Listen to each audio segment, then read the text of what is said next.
The two, yeah.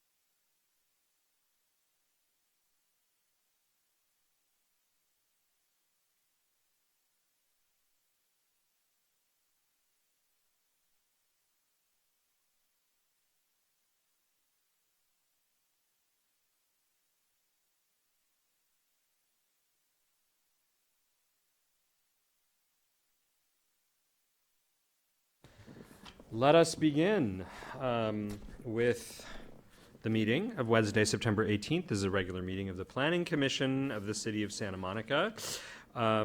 Commissioner Pastor, would you lead us in the Pledge of Allegiance, please? I pledge allegiance to the flag of the United States of America and to the republic for which it stands, one nation, under God, indivisible, with liberty and justice for all. May we have the roll call, please? Commissioner Fonda Bernardi. Here. Commissioner McKinnon. Present. Commissioner Pastor. Here. Commissioner Reese. Here. And Chair Landris. Here. And again, I am acting chair this evening as our chair, Leslie Lambert, is out of town. I believe looking into Russian influence in American politics. Her Facebook posts have gone up. In Moscow as we speak. Um, Could be quite useful. Could we have the planning director's report, please? Good evening, Commission. Your next meeting is October 2nd. On that night, we'll have 949 10th Street, which is a 3-unit condo. And then we will also look at the Promenade 3.0 red lines. So that's looking at changes to the zoning ordinance that would allow certain uses to go into the promenade and make it a little bit easier for some things.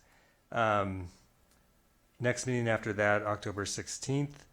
On that evening, we have 1639 through 49 9th Street. And that is a conditional use permit for a kennel and dog rescue facility. The following night, October 17th, is the Wilshire Corridor Safety Study Workshop at 7 p.m. And that will be in the East Wing of the Civic Auditorium. That will actually be the first night that we move our meetings to the East Wing. So after that, we won't be back in the council chambers for regular meetings until I think sometime in January. Coming up at City Council, we have the R1 update extension. So this is the extension of the IZO, the interim ordinance. And then the actual R1 standards will be going to City Council on October 22nd. And then upcoming events, the well-being survey. Again, that's being down at the website wellbeing.smgov.net. That concludes my report. Great. I have a question. So you are proposing to have something else on October 16 as well? Uh, Or do you think Kennel Rescue will take the whole night? It's a really big facility. Yeah. We may have another item, but it's tentative at the moment, so it might be the only item. I'm not sure there's a lot of people who'll speak against dogs in Santa Monica, but there may be. I mean, I'm just thinking out loud on that one. Any other questions? Yes. When can we get an update on the seismic progress? Yeah, we can arrange that. We'll talk to Ariel, our building manager, and we could have that come before the commission, give you a date at our next meeting. Yeah, it doesn't have to be very long, but we just Sure. need to know where we are because Yep. it's obviously a pressing issue. Yep, no problem. Also, on the next time we meet, can you also give us an update on what's going on with the community outreach for the surgical zone changes that we heard a while back? For what area are you? For the GPA consistency. Oh, okay, sure. And I don't know if it would be helpful, it's a question as much to planning director as it is to the commission. There are some substantial changes to the building code coming January 2020. Would it be helpful to us and/or to the public process for us to get a little bit of a primer on that at some point? So when our staff reports start to change and expectations start to change, we all know why that's happening. Yes? Anybody else? Yes? Okay, so if we can maybe find a little bit of time between now and mid-January, just so that we're all aware of how things will change. Sure, we'll talk to Ariel about that as well. Okay, that's great. And are there any planning commissioner announcements? I may not be here on the 16th of October. Okay. I have two. Commissioner Fresco and I attended the Promenade 3.0 task force meeting yesterday. It was very, very good. And I think we'll have a productive conversation. I will report that I encouraged Alan Loomis to talk with Peter James about places in which some of the things that he's talking about and we were talking about PICO might have, particularly around definitions of uses and alcohol in restaurants, that there might be some places where it would be helpful for them to talk to each other. And that could be useful so that we don't have multiple conversations about the same thing with a citywide implication. And then we have the other announcement is that I will be attending the Cowbike Summit before our next meeting, and I believe Commissioner McKinnon may be joining for a part of that. So looking forward to reporting back on that. Other announcements? Seeing none. There are no minutes to approve. We have a STOA to approve from our last meeting. This is 17 ENT 0298 and 19 ENT 0120 for 2906 to 2918 Santa Monica Boulevard. Is there a motion to approve this? It's a voice vote. And are there any? We don't have Commissioner Fresco here to catch fixes, but let's just make sure that everybody's comfortable with the directions to ARB. Are there any? Could I just ask Scott, what changed between the STOA that we saw originally and what you've just given us? That's 601. That's not. We're not. Oh, okay, right. Yeah, this is for 2906. That previous one, okay.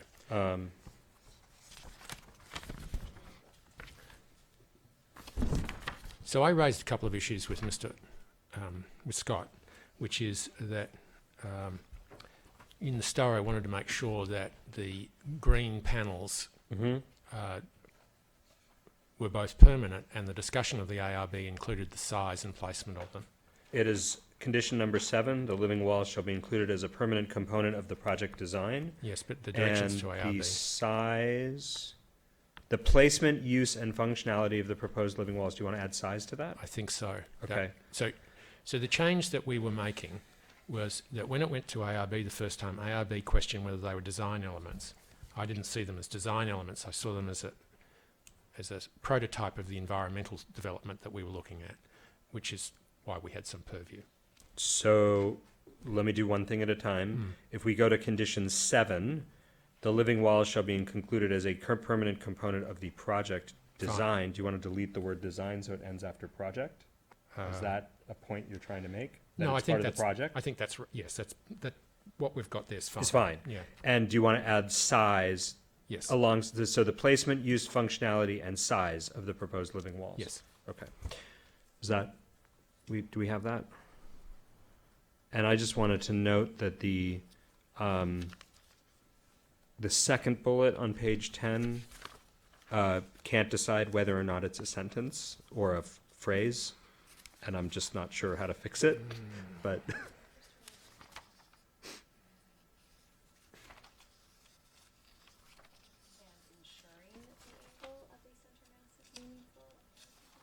yes. In adding the words ensuring that, so that the second bullet reads, the upper story articulation along Santa Monica Boulevard, comma, and ensuring that the angle of the center mass is meaningful, apparent, and deliberate. Is that Good, we all got those? All right, is there a motion to approve? Second? Is there a second? I'll second. Great. Moved by Commissioner Fonda Bernardi, seconded by Commissioner Pastor. All in favor say aye. Aye. Aye. All opposed? Seeing no abstentions, that is approved as amended slightly. So now we move to item 8A, 601 Colorado Avenue, Development Review Permit ENT, 18 ENT 0199. Do we have any ex parte communication disclosures? We can start here. I had a short discussion with Mr. Filonis, the architect of the building, on Wednesday the 28th at 11 o'clock, and I spoke to him about the design for 10 minutes, and then he spoke to 10 minutes to me about what I had just said to him. He's a very forceful character. Okay. I have driven past and biked past the site many, many times.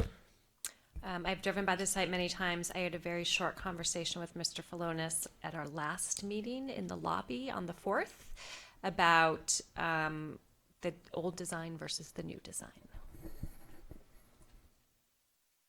All I can report is that I have eaten on that site many different times. And we should note that a former commissioner, Frank Gruber, has written about taking his father to eat at that site, his late father, on many occasions. So, acknowledging that of our yes. Can we have the staff report, please? The city. How about now? There we go. Good evening, Commissioners. My name is Scott Albright, and I'm a senior planner in the City Planning Division. For your consideration this evening is a development review permit 18 ENT-0199, which is a Tier 3 mixed-use commercial and residential project that's located at 601 Colorado Avenue. The site, which is about 22,500 square feet in size, is located within our downtown area and it's been designated as transit adjacent within the downtown community plan. Currently, the site contains its two parcels. That one site contains, as we just heard about, some certain restaurants that are on that site. At 601 Colorado is that one-story commercial building that was constructed in 1984.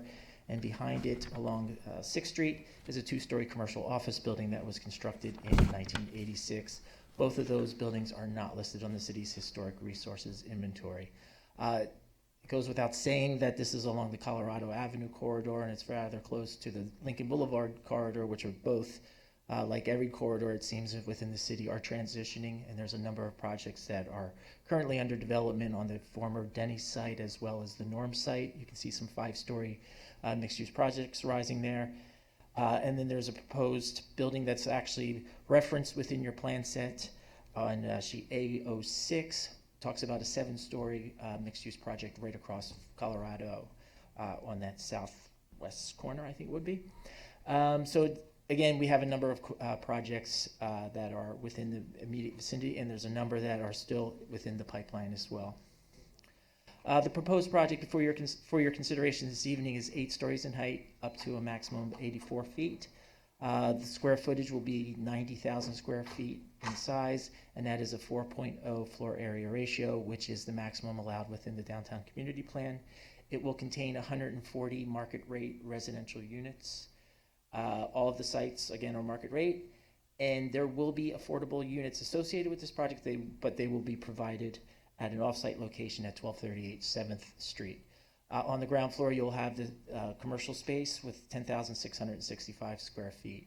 The project, although parking is not required because of its location within downtown, there is a subterranean parking garage that is proposed. It's 3 levels with access provided from 6th Court with space for a maximum of 114 vehicles.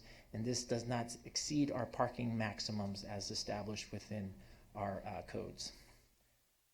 This parking garage also has space for 239 long and short-term bike spaces, which are provided on site throughout. A big project part of this project component is the open space that's located on the podium level, as well as the private balconies and rooftop open space that is shown on your plans, and that equals about 8,800 square feet. There we go. Just a little bit of information about that offsite. So again, we have a proposal to do the offsite affordable requirement at a site at 1238 7th Street. That site is located, as indicated on the map. You can see it's about 4/10 of a mile from the subject property, but it is still located within our downtown, so it's able to, there is no restriction in terms of that distance. There are 37 affordable units associated with that project. Again, this project has a requirement of 35, so there are 2 additional affordable units that will be provided on that site, as well as 1,500 square feet of commercial space. The application was received, I think, in July of 18, and it is still going through the administrative approval process and being handled administratively. Important to point out that final construction permit sign-off or certificate of occupancy for this project must occur prior to or concurrently with the subject property at 601 Colorado Avenue. And here's just a rendering of what was maybe initially proposed, but they're probably still in some working with the architect to refine the design.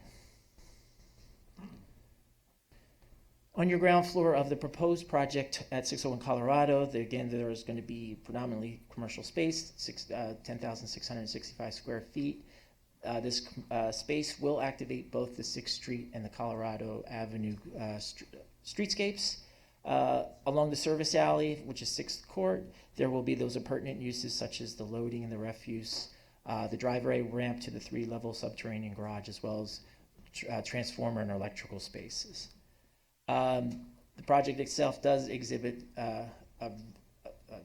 adequate and actually very nice pedestrian-oriented qualities. It has transparent building walls along both streets, and those open-air plazas that are evident provide opportunities for public gathering. And you can see in the rendering, which is included in your plan set, just a proposal or what it might feel like on that, I think that's going to be the 6th Street Plaza. Your upper levels is where all the market rate units, all 148 units of those will be located. On your podium level, which would be floor level 2, is a large common open space with many activities for gathering, and I think it will be programmed for both passive and active recreational uses. Your upper levels, which would be floors 3 through 8, one of the good qualities about this project and how it's broken up and in terms of its massing is that there will be a lot of airflow and natural light that is able to permeate into the interior of the project. On your roof plan, we have the mechanical equipment will be located here, and it is the location of some private as well as some community open space. There are solar areas identified for solar, and it does in fact meet this, the city solar requirement since 45 kilowatts are required and will be produced as part of this project. The big arrows that I put on the screen here are really about the views that I think are going to be quite interesting because it's a pretty tall building here, so I can only imagine that those views will be something to see, particularly out to the ocean, so interesting space for sure. As a Tier 3 community project within our downtown, there are community benefits that are prescribed within the code. There is that affordable housing requirement. Again, this will be provided off-site, and there will be a minimum of 25% of the total units, and that will equate to 35 units provided off-site. The unit mix will conform to the, it's very prescribed in terms of how they will be broken down into and will conform to that. The bedroom count for the affordable units will exceed that of the market rate. There will be affordable housing commercial linkage fees with additional fees as a benefit that are provided, as well as transportation impact fees, parks and rec fees, and then there will be a TDM plan associated with this. As with all development review projects, this went before the ARB for preliminary design review. That occurred in November of 2018. When the image you see before you is what the ARB was shown, and they identified a couple attributes to the project. They realizing there is a very, very large program that has to be accommodated on this site, the 140 units with the commercial space. They were pleased with the number of residential units that will be brought to downtown, and certainly they appreciated the deep recesses that will provide ample opportunity for public gathering. Their concerns was just the massiveness of this building, and thought that it was too massive in its size, and they were concerned about the livability of those interior units and the access to light and natural airflow. There was a big suggestion, which the architect has responded to develop a multiple building configuration. And here you can, is just an image that compares what was seen and what is for your consideration this evening. This project is exempt because of its location within our downtown, and it's consistent with an adopted specific plan. And then we did receive some public correspondence from the Downtown Santa Monica Incorporated. They were in support of the project, but they also expressed concern with the proposed commercial on the off-site location of the affordable housing. So our recommendation at this time is to approve the development review permit based on the findings and subject to the conditions that are contained within your draft statement of official action. With that, I did want to go through, at your seats, is a revised statement of official action. And I just wanted to kind of just quickly run over the changes just so you can understand what is reflected in this. Obviously, the dates of this hearing have changed since what was in your packets, so that's going to be located on the first page.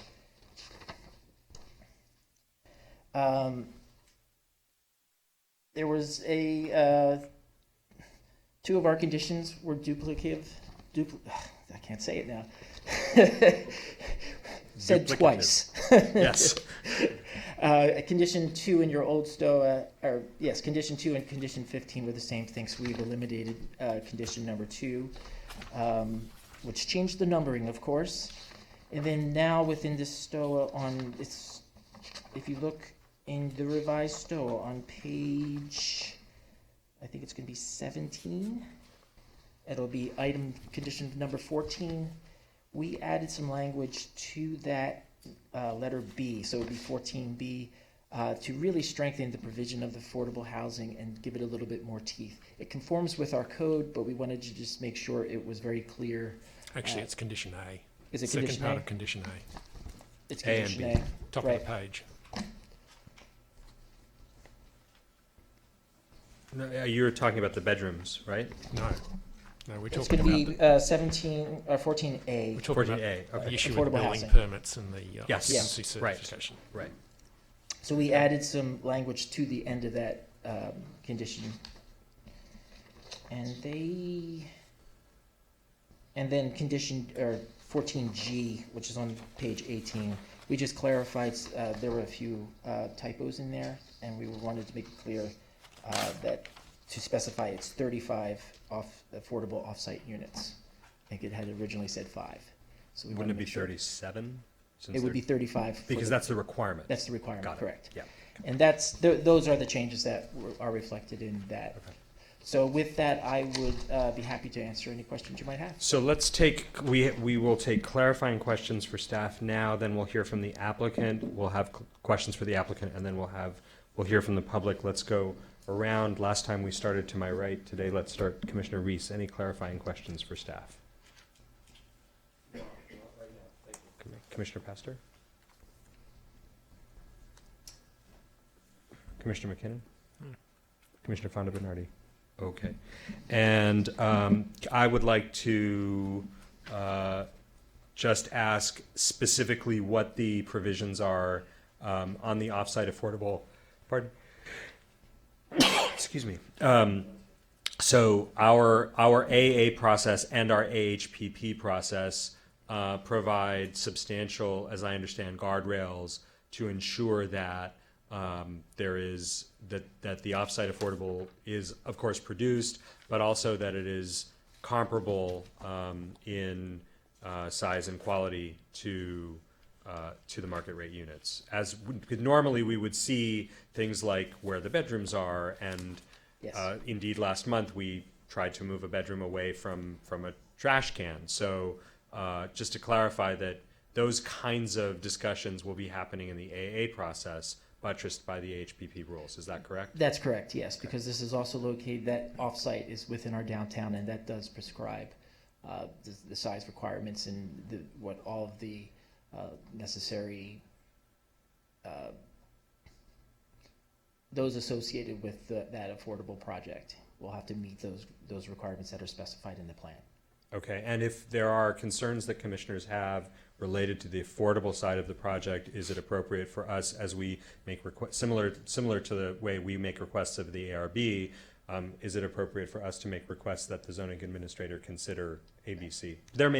Those may not exist, Well, but this is an administrative process, so this That will is not be going to separate. the zoning administrator. This at is- all. Okay, That's correct. Only the design will go to the architectural review board. so it would be ARB on design. Yes. Okay, great. I actually do have a Yes. clarifying. So does the HP require that the units and the bedroom sizes for the affordables have a minimum size? And is it linked at all to the size of this project, or is it just linked to minimum unit size? I believe that the downtown community plan, It does, yeah. So the DCP is special in that regard. So the HPP has minimum unit sizes that are established, and they're like actual numbers. In the DCP, it overrides that, particular to tier 2 and tier 3 projects, that basically says, and it's tied to the market rate. So the average bedroom count of the affordable has to be at least equal or better than the market rate. So that's how it's tied. But what about the size of the bedrooms? No, yeah, so the council had an extensive discussion about, should the AHPP apply or not. In the end, they decided that it would be in relation to the average size of the market rate units for that parity, as opposed to a quantified number. They were concerned about the production, like trying to maximize the number of units, and they were Right. worried that putting the HPP minimums would result in potentially fewer units in that offsite project. Right, but I'm asking about the bedroom size rather than the bedroom count. No, they don't, yeah, There's so, no, there's no minimum there's no bedroom like size. minimum unit size, I will say, Okay. yeah. And which is what? Which is, well, depending on the size, so like studio, it starts at 500, then it goes up to 600, 850. Well, there is a number prescribed in the AHPP, isn't there? There is, but Yes. like I said, in the downtown, it overrides. What I think I heard you say was it ties it to the size and the number of units and the type of units and the size of these Right, units. right, unit mix and average bedroom. Yes, but I'm still, Factor. so if a 3-bedroom unit in the market rate is 1,000 square feet, then a 3-bedroom unit in the affordable has to be 1,000 square feet. Yeah, for the type of unit that it is, so whatever the average is for that band, yeah. Okay. So that's what I mean, it's like we're not using the set numbers in the AHPP, it's sort of a roving thing So depending on. I do the- have a follow-up question on that, and it's one of the things that's bothered me all the way through this, in that we are given a planning department report and some plans for this building, but in an off-site situation, it's as if the building is divorced. So the affordable housing is divorced from this. That is not the circumstance in any other building, whether it's a DA or a tier 2 building. When it comes to us, we have some look at the affordable, the placement of the affordable, etc., etc. Now, even understanding there's an AA process that resides in the zoning administrator, I think it's an important thing that in future when these come, that the affordable housing, if it's off-site, be at least presented to us in a way that would short-circuit these questions, and we have a look at it. Now, Scott here this evening had a design that he put up, which could have gone into the packet. I just think it's a sensible thing if we're looking at the totality of what is being presented to us, which is the project plus the affordable housing, that we do take an oversight of that whole thing, even recognising that you will ultimately make the decision as a zoning administrator. I mean, certainly we'd be happy to. We, in the case where we have projects that propose to satisfy their affordable housing obligation through the offsite, we have let the applicant know that, we won't process or approve that project until we receive the application for that offsite. Certainly we can provide those statistics. I want to be very careful about merging those two together, or appearing that it's a discretionary review for both, because it's not. It's definitely not, but I think It's an administrative approval. That's the process that has been established. And, we're providing this here as a courtesy, but I don't know about attaching the plans literally, but I understand what you're asking for. We could certainly describe how many units are in that project and, to the extent we have an application, we can provide a picture of it, but I think putting an entire set of plans and making it appear that it's Well, I part don't of the think hearing is. that's what I was Right. asking, Would but be- it's still a discretionary review. When it comes to us, this is still a discretionary review. And so under those circumstances, it'd be useful to understand what the two elements of it are. And that's simply what I'm asking, because if someone says now, as a result, when we leave here this evening, oh, and so what is being proposed at 1238 7th Street? Well, luckily Scott's put it up there, but otherwise I'd go, no, I don't have any idea. But that's not part of our discretion. We can't base any of our discretion for this building tonight based on what is the affordable units are, right? I understand and agree. Well, It would be so- nice well, we to can. know. Well, we can. We're veering we're into veering discussion. into We're just discussion. veering into Okay. discussion, and I think this is a discussion that we ought to have, particularly since staff has provided some additional language in 14A and B of the conditions about, right, and we have findings to make that this is consistent with everything, right, all the way to city ordinances, including AHPP and the zoning ordinance, and we have to make those findings, so we need to have language that justifies that. But we're veering into discussion, so let's have that discussion a little bit. Are there other clarifying questions before we hear from the applicant? Okay, let's hear from the applicant. And I think, Mr. Rand, that you know the drill, but if you want to take less time and reserve it for rebuttal, you're free to do so. Thank you, Commissioners. Good evening. Dave Rand with the law firm Armbruster, Goldsmith, and Delvac, here representing WS Communities, the applicant. Commission, we first filed this mixed-use project back in 2013. It started as a development agreement and then was parked while the city engaged in a very extensive, thorough process regarding the downtown, what should be allowed, what should be the heights and the FARs, and what should be the big ideas of planning for the downtown. And out of that came, I think, probably the most significant idea, which is concentrating density, particularly for housing and mixed-use projects, as proximate to the light rail station downtown as possible. And I think the project before you tonight, more than any that you have seen probably since 500 Broadway, fulfills that key planning objective. Now, when we first floated up to the ARB, their reaction to the original design was, wow, this is dense. And my first reaction to that was, well, yeah, it's dense. That's the point. That's where we want density. If you can't put it here, then we really have problems if we're going to solve our housing crisis. But cooler heads on the applicant team, particularly the architect, prevailed, and they took the feedback that they received from the Architectural Review Board and totally transformed this project. The ARB's concern was that the original design was just too tight and condensed and packed, and it didn't breathe. And one of the board members, as Mr. Albright alluded to, literally said, why can't this be 4 buildings? And so that's what you now have in front of you.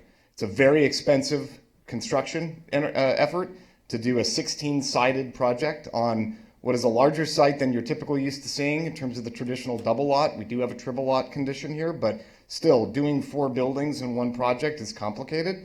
But I think what it achieves, and Michael's going to speak to it in greater detail, is light, air, porosity, cross-ventilation, a far more livable, habitable product for this important location.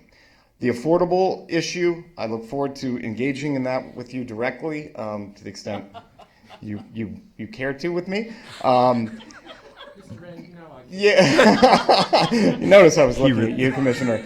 A couple of words about it. First of all, the intention of this applicant, 100%, is to do this off-site affordable project at 1238 7th Street. And that is a good thing for the city because the obvious, you're going to achieve more units. To the extent the units were to be on-site, it'd be 28 units under the 20% requirement. Off-site gets bumped up to 25, that would be 35, and there are 2 additional volunteered affordable units to sweeten the pot, so to speak. However, I have one request, and it's a request that I make not because we are trying to do some sort of bait and switch. It's a request I'm making for a very specific reason having to do with financing these projects. The DCP clearly allows it to be the applicant's election, whether the units are on-site or off-site. So we would request a condition merely repeating what is in the downtown community plan and the municipal code, allowing either or. The reason for that is not because we want to put them on site, but because when I have to talk to lenders, land use lawyers, I get a lot of questions about, well, what happens if the offsite project doesn't materialize? And maybe that's not in your control. And what happens if you can't, pull off the financing for that? There has to be a safety mechanism and a release valve for me to tell a lender's counsel that, look, in the event the worst thing happens, the units can stay on site. So you can finance this project, you can underwrite it safely and conservatively, knowing that we control our own destiny.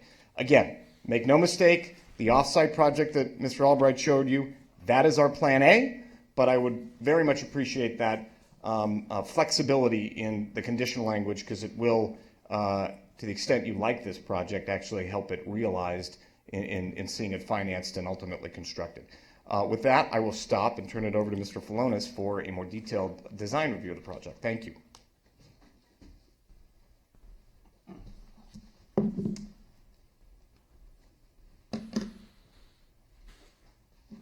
Thank you. First, I'd like to thank Mr. Albright for a very thorough and complete and very detailed staff report. I think you probably all know where the location of the site is. It's on the corner of 6th and Colorado, the northeast corner.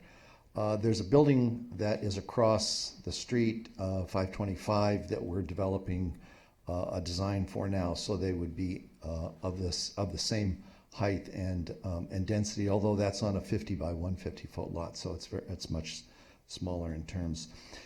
One of the things that we did, and we certainly heard it from the ARB, was that they were concerned about the density of this project, in part because of the open space to the sky. The original project, all of with the exception of very few units, they were all double-loaded corridors. And typically what we really try to do is look at single-loaded corridors, or corridors that are wide enough, and that means that they have to be 15 feet wide, to have a 5-foot walkway and then 10 feet between the edge of that walkway and the face of the building across from it.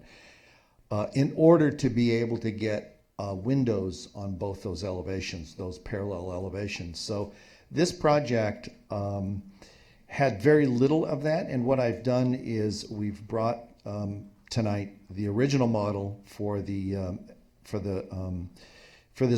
design, and you can physically see the differences between the two. I think one of the most important thing to understand is, and this is a comparison of the open space, the open space that's and when I say open space, it's open to the sky, and there's a series of sort of slits in this building on your left, and it's a little over 3,000 square feet of open space to the sky. The building on the right, which is composed of 4 building masses, is double that. It's over 6,000 square feet of open space to the sky. And here is the podium. On the left is the original design, and you can see the double-loaded corridors. And on the right, you can see the larger openings that will be used on the podium deck, and I'll get into that for outdoor, some passive areas, some a little more active areas, and actually a children's play area on that podium deck. So conceptually, we looked at the building as a solid block. We broke it in 4 equal pieces, sitting upon a commercial element. And then we started carving the spaces between these 4 buildings and moving units around and carving as additional open space as we possibly could get. We've limited the number of walkways that link buildings, so that it really is, what you're really looking at here is effectively, although there are 4 buildings, it's comprised of 4 buildings. There's 2 buildings on the north, essentially, and 2 buildings on the south that face Colorado that are linked with walkways between the two. So they each have their own lobby. There's a lobby on 6th Street for the 2 buildings on the north, and there's a lobby on Colorado for the 2 buildings on the south. There is some linkages to them on the roof, so because there's open space on the roof for tenants. And then the other main open space is on the podium deck for tenants. There was some concern about the openness of the commercial on the ground level.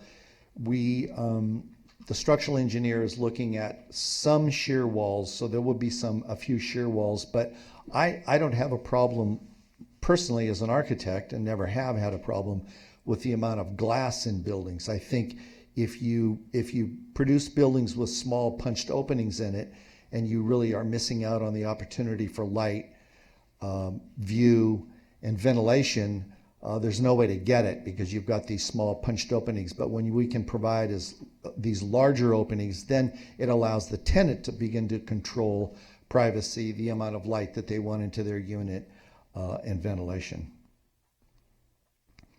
And this is the Colorado elevation of the building.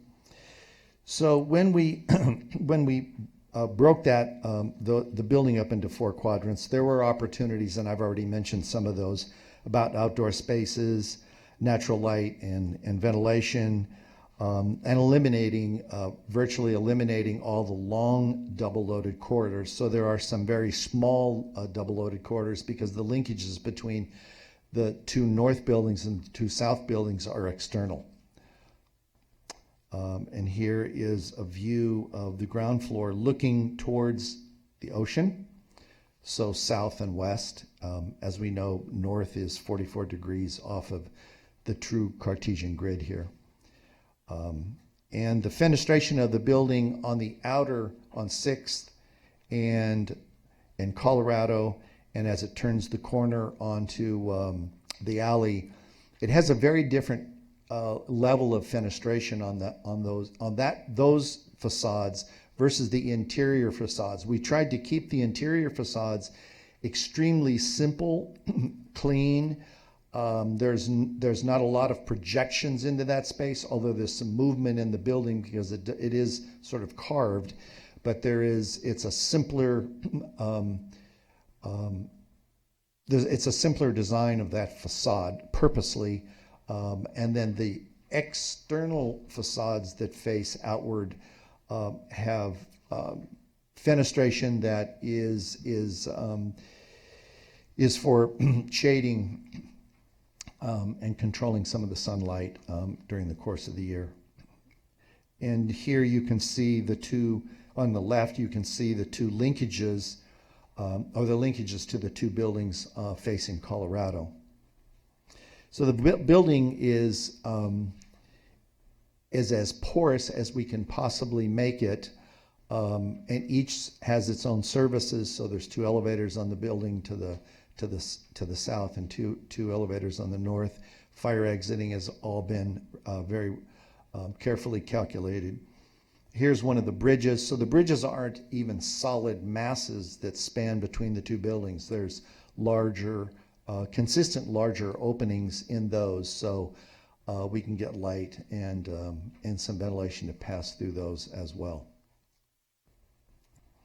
The ground floor, and there was some discussion at the Santa Monica, the Downtown Santa Monica Inc., because I did a presentation with them a few weeks ago, and there was a conversation about the fact that they had some concern about the empty retail spaces on the 3rd Street Promenade, and they were slightly fearful that if these were just designated as retail space and restaurants and those sorts of things, that perhaps these might not get leased up. And I said, well, it seems to me that that what we've done is we've prescribed in an area like this. I understand the Third Street Promenade needs to be very specific about restaurants, shops, and stores. I understand that. In some of these neighborhoods, it might be prudent if the Planning Commission and the City Council looked at additional allowable uses in these areas. And it was even suggested by one of the board members on Downtown Santa Monica Inc. that perhaps they could even be certain kinds of office space that were active. And I'm not sure about this, but they said, like an architect's office where you can see a lot of activity going on, so it doesn't feel like it's just a one big office space that has a whole series of smaller offices within it. And I said, I'd be remiss in saying that I think it should be all office, because I don't think that's what it should be, and I don't think that's what you would want it to be. But in my mind, one could limit the amount of time. So maybe it's a 5-year some sort of minor use permit that would allow those kinds of uses to occur in these retail spaces that are off the Third Street Promenade, just to get them active and get them activated, but really start to look at other uses. And one of the board members said, well, how many gyms can you put down on the ground floor in the? And I said, that's exactly the issue, because the developer is forced to put these things that they're restricted to. So that seems to be an issue. But I think We do need to, I'm sorry. I'll ask a question, which is, what were you about to say? Because your time is up. So what I really would like to say is that I think the strategies to get this building to where we are today makes really rational, logical sense in being able to get more light, more ventilation into these units, better views, and you can see, this is a young man sitting at home working on his computer. All the blinds are up. He's getting plenty of light and ventilation. This is an actual view from one of the interiors of the units. And another one looking at, this is up at the upper level. I think we need to move to questions. So we'll start. If we have clarifying questions for the applicant before we go to the public, are there any clarifying questions? We can start with Commissioner Reese. Okay. We need to, yeah. If I'm a member of the public, so what I heard you talk about and staff talk about is that there is public open space on the ground level, podium level, and on the roof level. Is that correct? No. The public space would be on the ground level. So the public has complete and total access onto the ground level. The podium is really designed for tenants, and the roof would be designed for tenants. Now, of course, guests of tenants could come and use those spaces as well, but there's no public open space on the other levels? No. Okay, thank you. Commissioner McKinnon? Commissioner Fondo Bernardi? Yeah, so first of all, thank you for this very clear presentation. It is a very clever building, the way you snuck everything in. I have two questions, really. One having to do with the layout of the units, particularly the multiple bedroom units.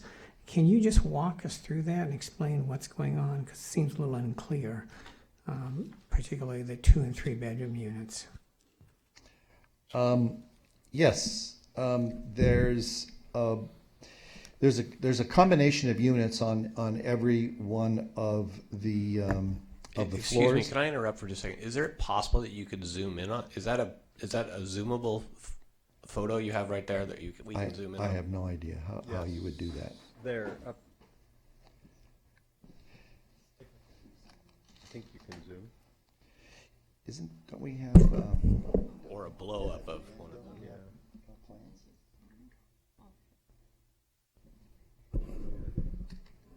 Go to the view menu. I think we actually have.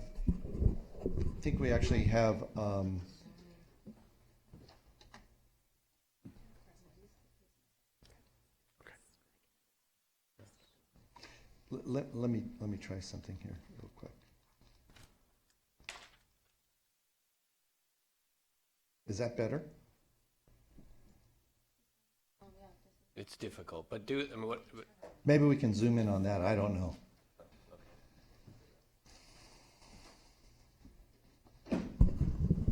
let's go. Well, Okay. I'm sorry.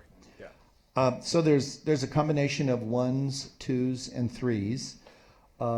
In the upper left-hand quadrant, the building up there, there's a 3-bedroom on the corner. There's a 1-bedroom in the northwest side. There's another 3-bedroom that faces the open space where it says quiet area.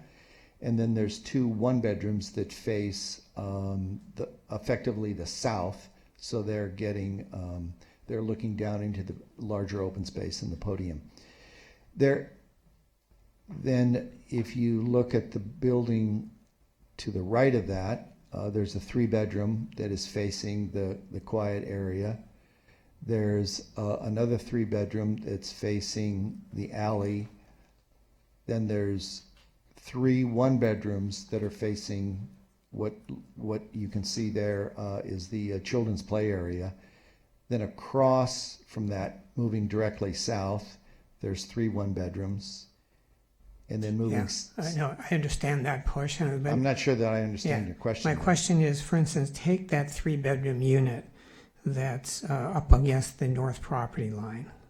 And if I were to walk into that 3-bedroom unit from that place next to the trash chutes, on my right was something that looks like a kitchen.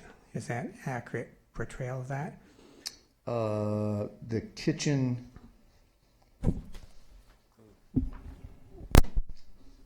I'll have somebody point to that with the pointer. I can't see it. It's the 3-bedroom. I'm looking at the 3-bedroom. Which one are you looking at? That one, go up to the north property line right there, keep going north there, that unit right there. Let's just take that as an example and just walk us through that unit as you see it. It's this one? It's this one? 3BRB2. Yeah, it's too little. I can't see it, but I think I understand the one you're looking at. Yeah. So you walk in the front door, and there is there's a bedroom with a little sitting area.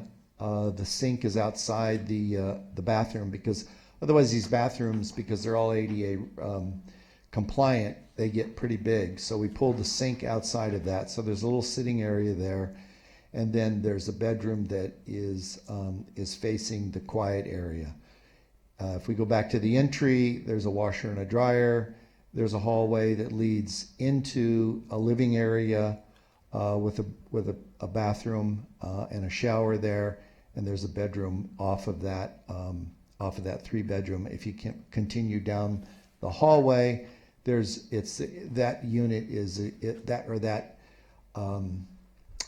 bedroom space is exactly like the one that's Right. So, opposite it. right. So when I look at this, it seems to me this is really 3 units, what's happening here.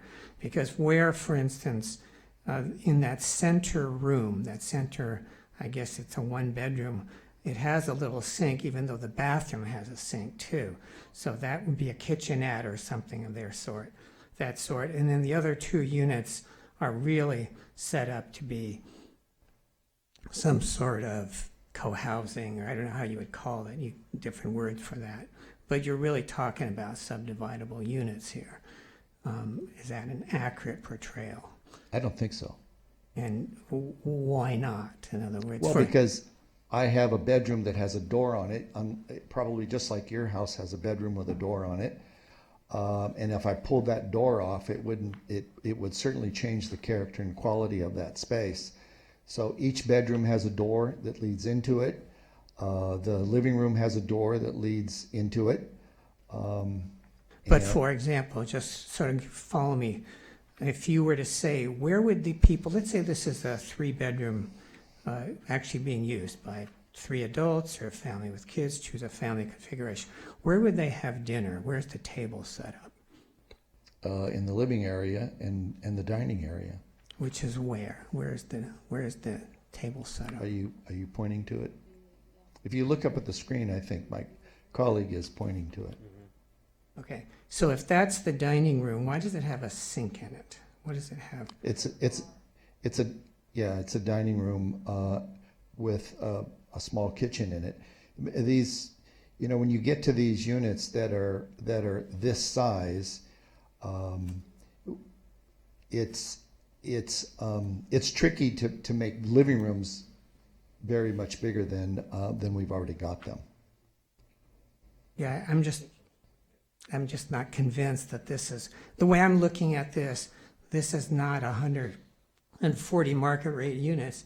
There's probably 96 other units in here if you chopped up all these units into their respective bedrooms, because it seems that every bedroom is virtually a standalone unit or a potential standalone unit. So, we're dealing with a very different animal here than we normally see. And we're starting to see these. And so my question to you is, if this were to be run out, it would be plus or minus a 240 unit building. Do we have the parking for that? We only have half a car for those 240 units. Is that going to work? Question mark. And then the second question that goes with that is these same floor plans going to be used in the affordable housing project that this is wedded to? I don't know. We're not designing it. You're not designing that, but because we've been told that these units have to be the same, and we were requested by David that we would put the affordable units in this project. If you don't build the other project, then there is a linkage here to the design that's happening here is now going to drive the other design in one way or the other. Is that true? Yeah, in a good way, I think. I mean, to the extent there are 3 bedrooms and they're larger, that same condition in terms of square footage has to be mirrored in the affordable project. So you would get larger units in the offsite affordable project as well. And the reality, Commissioner, is you have a mandatory unit mix in the downtown community plan, as you well know. This project complies with it. The units could be for families. They're conducive for that. They could be for roommates.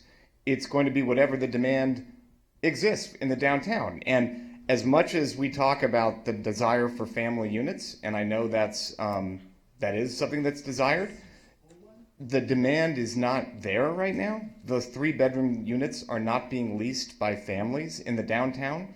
It is a truth. It may be an inconvenient one, but it's a truth. That said, the infrastructure here, if that were to change, would allow for families to rent those units. It's no different than pretty much any other building where you have the potential for multiple roommates to lease a single unit. I think Commissioner Pastor has a follow-up question. Yeah, Mr. Rand, have you, when you talk about wanting to change condition 14A, are you basically saying that you want, is that correct, that you want to change 14A? Are you basically saying that you want it to say that the project will comply with section 9.64.060 and then give you the flexibility to either have the 20% on-site or the code? So that's what you want. Exactly. Is the reference to that code section? Correct. Okay. Correct. And you can, if it pleases the commission, condition in a way that the off-site project at 1238 7th Street has to have the 37 units that we've communicated to you tonight, rather than the 35 units that are the minimum. As a demonstration of good faith in that regard. Why are you winking at me, Commissioner? But the important thing is that the ability to do on-site is there if needed. Do you have? Yep. Sure. While we're talking Clarifying, while we're talking about the units, can you just explain to me what's the concept behind having the living room have its own? I mean, I heard first bar, then I heard you say kitchen, small kitchen in the living room when just outside the door is a full kitchen. To me, it seems because of that proximity that it would be better to have a larger living area than to put another small kitchen in there. So it's a bar. We've just confirmed with that it's a little bar area in the living room area. Okay, that makes more sense to me. Thank you. Next is on the upper unit where we have a bathroom, right, kind of in the middle of the space. of the bedroom. Again, what's the logic there? It seems to me if you shifted that from one side to the other, you end up with one larger room that's more usable. And I'm sure that there's some. Do you have a bedroom number that you can point us Well, to? just the one he walked us. Oh, so the that's unit he just walked 3BRB2 us again. through, All right, right. yeah. Why it's in the middle, it's not clear. Well, here it's gonna be like closets, and you can use it as an office or something. Yeah. It's just simply a design decision that, that was made during the design process. There's no, I mean, I suppose it could move over if it had to. Yeah, no, I mean, You're just because I'm sure trading- that has a ripple effect because you want to line up all your plumbing up and down the building. I'm just surprised that we wouldn't end up with a bigger room by putting it off to the side. But Actually, all the units stack, so if we move that one, they would all fall in place. The ones below or above them, yeah. So I just have I guess it's a clarifying question since we're talking about housing before we go to the public. To Mr. Rand about this on-site versus off-site. When we, as you know, when there's affordable housing on-site, we've had conversations about, for example, which units are affordable, trying to avoid putting the affordable housing next to the trash cans, things like that. As we're figuring out how we might word this, would you be willing, and I'm asking you now, not for an answer this second, but by the time we get through this, to come up with some language, propose some language to facilitate an equitable distribution if you are on site, to facilitate an equitable distribution. Colorado, because of the Big Blue Bus Depot, is obviously, and because of the train, is a busier street, and so I would hope that we would not stack all the affordable units, on the second and third story opposite that activity, and there would be some kind of an equitable distribution. It's a conversation we would be having if we were seeing Sure. it. So if you'd be willing to think about the language that might get us there, that would be helpful. I would be. I have an initial thought if you're Okay, yeah. now, but I think first you start with the code requirements, which are inherent, which are that the market rate units have to have an average bedroom factor of 1.2. Right. The affordable component then needs to meet or exceed that. Yep. With respect to the size, as Ms. Yao indicated, the affordable units need to represent the average size of the market rate units Yeah. of similar type. And then I think some additional language to your point that the affordable units need to be reasonably, equitably, and proportionately distributed Great. throughout the project. Okay, I think that's fine. Terrific. Yeah, thank you.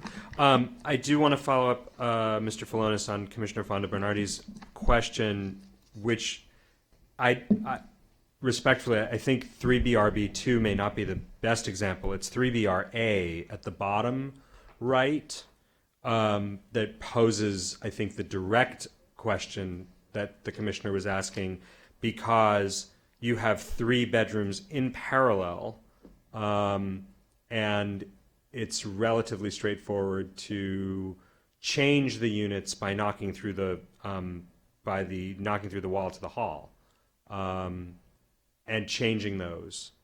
Now, if that happens, there would need to be a conversation with staff. There might need to be another conversation with the Planning Commission, because it would be a change in the unit mix. But I just wonder if you have a comment there, because those 3, if you look at 3BRA, which is the lower right-hand corner, the bedroom facing Colorado, there are 3 bedrooms that are literally sort of sitting horizontally to each other that conceivably each could have a door to the hallway. Do you see there? Yeah, exactly. So if you could wall them off, and you could put doors to the hallway, which I'm not commenting on it either way, but if that's a design intention, then presumably there's a willingness to re-engage with staff and the Planning Commission, because that would affect unit count, because you'd be having 3 1-bedrooms instead of 1 3-bedroom.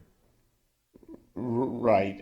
I would say that, as you said yourself, we have a mandatory unit mix obligation. Right. That becomes a condition of approval. Okay. That is binding for the life of the project. It's recorded against the property.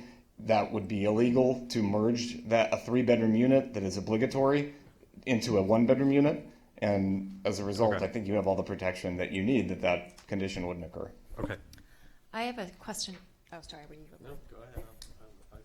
I have a question to staff, which is that we're having all of this discussion about the unit configuration. Does this approval bind them with this exact configuration? Or could they decide that they wanted to do something slightly different and come to get their permits with a different configuration? So basically, are we having this conversation and it's meaningful? Or are we having this conversation and they can do whatever they want so long as they're 3 bedrooms when they get to permitting? I mean, to the extent the project that is ultimately we issue a building permit for has to be substantially in conformance with these project plans. But I mean, you know, I would say the unit configurations you see here are provided to provide some sense of the demising walls and to prove that something is a 2-bedroom versus a 3-bedroom unit. But you know, the layouts change all the time where closets are located, where doors Right. are, I mean, what have you. You know that. I think in other jurisdictions, Yeah. you wouldn't have to abide by these demising walls. So Correct, yeah. I guess I'm asking, does our Department of Building and Safety or whoever reviews substantial conformance? We're not literally comparing like exactly to this. It's, you know, do you have the required Number of unit bedrooms mix and does the building look exactly, you know, obviously the exterior of the building, the massing can't look totally different, but certainly the unit configurations do change because these are only conceptual. Okay. Shall we go to the public? Yeah. Oh, sure. Jim. So is there, and either of you can answer this question, it seems like these units are optimized for being divided, these 3 bedrooms, into 3 separate units, and leased as such, which is fine. You have that ability and to maintain that flexibility.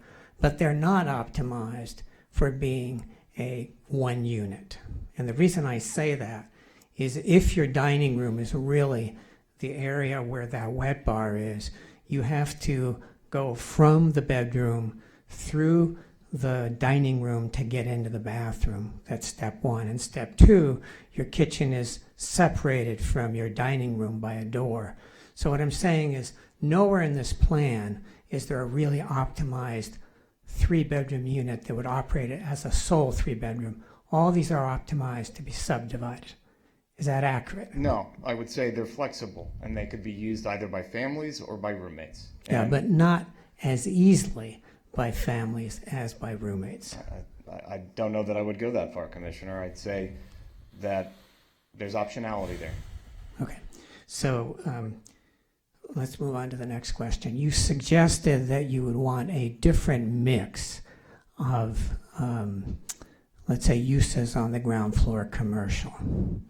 So Mr. Falonis was speaking to what occurred at the downtown Right, Santa Monica right. Inc. meeting. We are confident that at this location, that neighborhood serving commercial uses, retail restaurant is viable. Okay, so you're not suggesting that we have a discussion about altered uses? No. That's not something you're asking for No, it is in not. this discussion? Okay, thank you. Commissioner Reese. May I No, follow up? no, no. Let's leave it at that. I think what he was alluding to is that's a discussion as a community we should have down the road. Correct. And I think it's an important I think it's going to be an important one because as I see it, it's harder and harder for my clients' projects to lease out their retail, and they end up going vacant, and that's not helpful to anybody. So I do think we should talk about that later. So I just have a couple of questions on the offsite. To the offsite's important to us for a lot of reasons, but it's clearly written in here, and just to beat a dead horse, you are clearly have the understanding that you cannot get a C of O on this project until you have a C of O on the other project. Is that- Understood. Okay. Can you tell me, just out of curiosity, who is designing that project? Killer Fleming Architects is designing it, and this client has an affordable housing partner who will That was operate the building. And that's the next question. Do we know who that is? We do. There's a letter of intent that my client has with the Foundation for Affordable Housing. They're based in Orange County. They have built and operated over 160 properties throughout the country with a market value collectively at about $1 billion. They have not done a building in Santa Monica, but they are a established, reputable, sophisticated, experienced affordable housing provider. Great. So I wanted to hear. Why 2 extra units? Why would you? I mean, I love it, but why? It's Mr. Rand's spirit of generosity. We heard that earlier. But it's not. Well, we know when it's we not- come I here, know he's we're- spirited, but it. We're starting off with 2 hands tied behind our back, and so whatever we can do to smoothen no, it's an efficiency thing. The reality, one of the benefits of doing the offsite project is, as you alluded to with stacking, we can fit 2 more units in the building. So why not, right? I mean, there's space for 2 more additional units. So, Not going to argue with that. yeah. Then the last one, this is for the architect. I asked this last week. 90% of the projects I work on or that I'm involved with have, especially of this scale, have a pool in it. How come they don't have pools in Santa Monica? I absolutely love this question because I try to talk clients out of pools. We have one of the largest pools just outside here, about a quarter of a mile away. The YMCA is a few blocks away. And what we have found historically is no one uses the pool except this gentleman sitting right here with the sweater on. And I think he goes to the Y every morning and swims. Or to SMC. Or to SMC. You must be very forceful, you and all the other architects, because in the 8 years I had before and 2 months, I've still never seen a pool in a Santa Monica project. And I think that's a more consistent answer I've heard is because of the ocean. Well, actually, we're doing one at 800 Broadway, and I worked very, very hard to try to eliminate that pool, but the client's from Chicago and demanded a pool. And my guess is no one will ever use it. Thank you. Yeah, I think we're gonna hear from the public. I'm just gonna ask because Commissioner Reist asked it, and we can get it out of the way. Given the comment about the Foundation for Affordable Housing, are you comfortable with the standard voluntary language about committing to provide to coordinate with the city and a nonprofit provider to provide the case management and/or support services? Yes, Is that language absolutely. okay? I mean, really, Okay. that would be most relevant for the on-site condition should that Yes. should that occur. Exactly. Because it's inherent in the operation of the 100% affordable building by Right. the nonprofit affordable operator. Okay. But yes. Okay, and that building, presumably, I noticed that this building does not have a private community room. That's your design choice, but presumably the offsite will, so that you can actually do stuff. That there. is the idea. Yeah. Okay, I mean, great. this building really is designed to be a market rate building. Right. So just that voluntary language, it's the standard voluntary language. You're cool with it, Correct. as long as it's understood that it's within the on-site or offsite. Let us go to the public. Thank you, and let us go to the public. Sorry. For the affordable building? We'll see them again. No, I'm trying to ask a clarifying Question with regards to the conditions. So Yeah. for the affordable building, is it 37 affordable units or is it 36 affordable units and 1 manager's unit? Because that's important to requiring the extra units. That's a I good think point. you're going to need a manager's unit. That's my guess. Although that's a Typically, tax credit issue, I know it and is. there's not a plan to obtain tax credits for the financing of this particular affordable project. So I don't believe actually that will be necessary. Oh, so if you are, what's our mix? What's our, this is a staff question. As long as we're on this, let's just stay on this.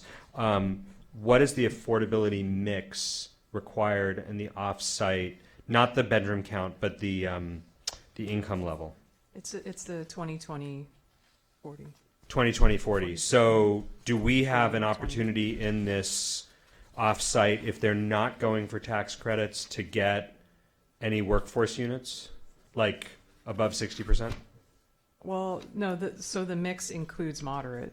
It does. Yeah, Okay. that's in the downtown. That is a completely different system than the rest of the Yes, I city know. with That's why respect I'm to asking. affordable. I So don't see it listed here. it's so. it's 20%, 30% income households, 20%, 50% income households, 30%, 80% income households, and 30% moderate. So Okay. that matches up with our RENA Yes. allocation basically. And our moderate only goes to 100. It doesn't go to 120, correct? You qualify at 120 or 110. I can't remember. Yeah. Okay. Qualify at Commissioner, if you'd 120, like rent to at condition the 2 surplus volunteered units as some sort of workforce with a higher affordability level, that would of course be welcome. Otherwise, the intention for the additional units would be to do moderate above the otherwise 40% required for the mandatory 35. I can't speak for everybody else. I'd be interested in 80 to 100.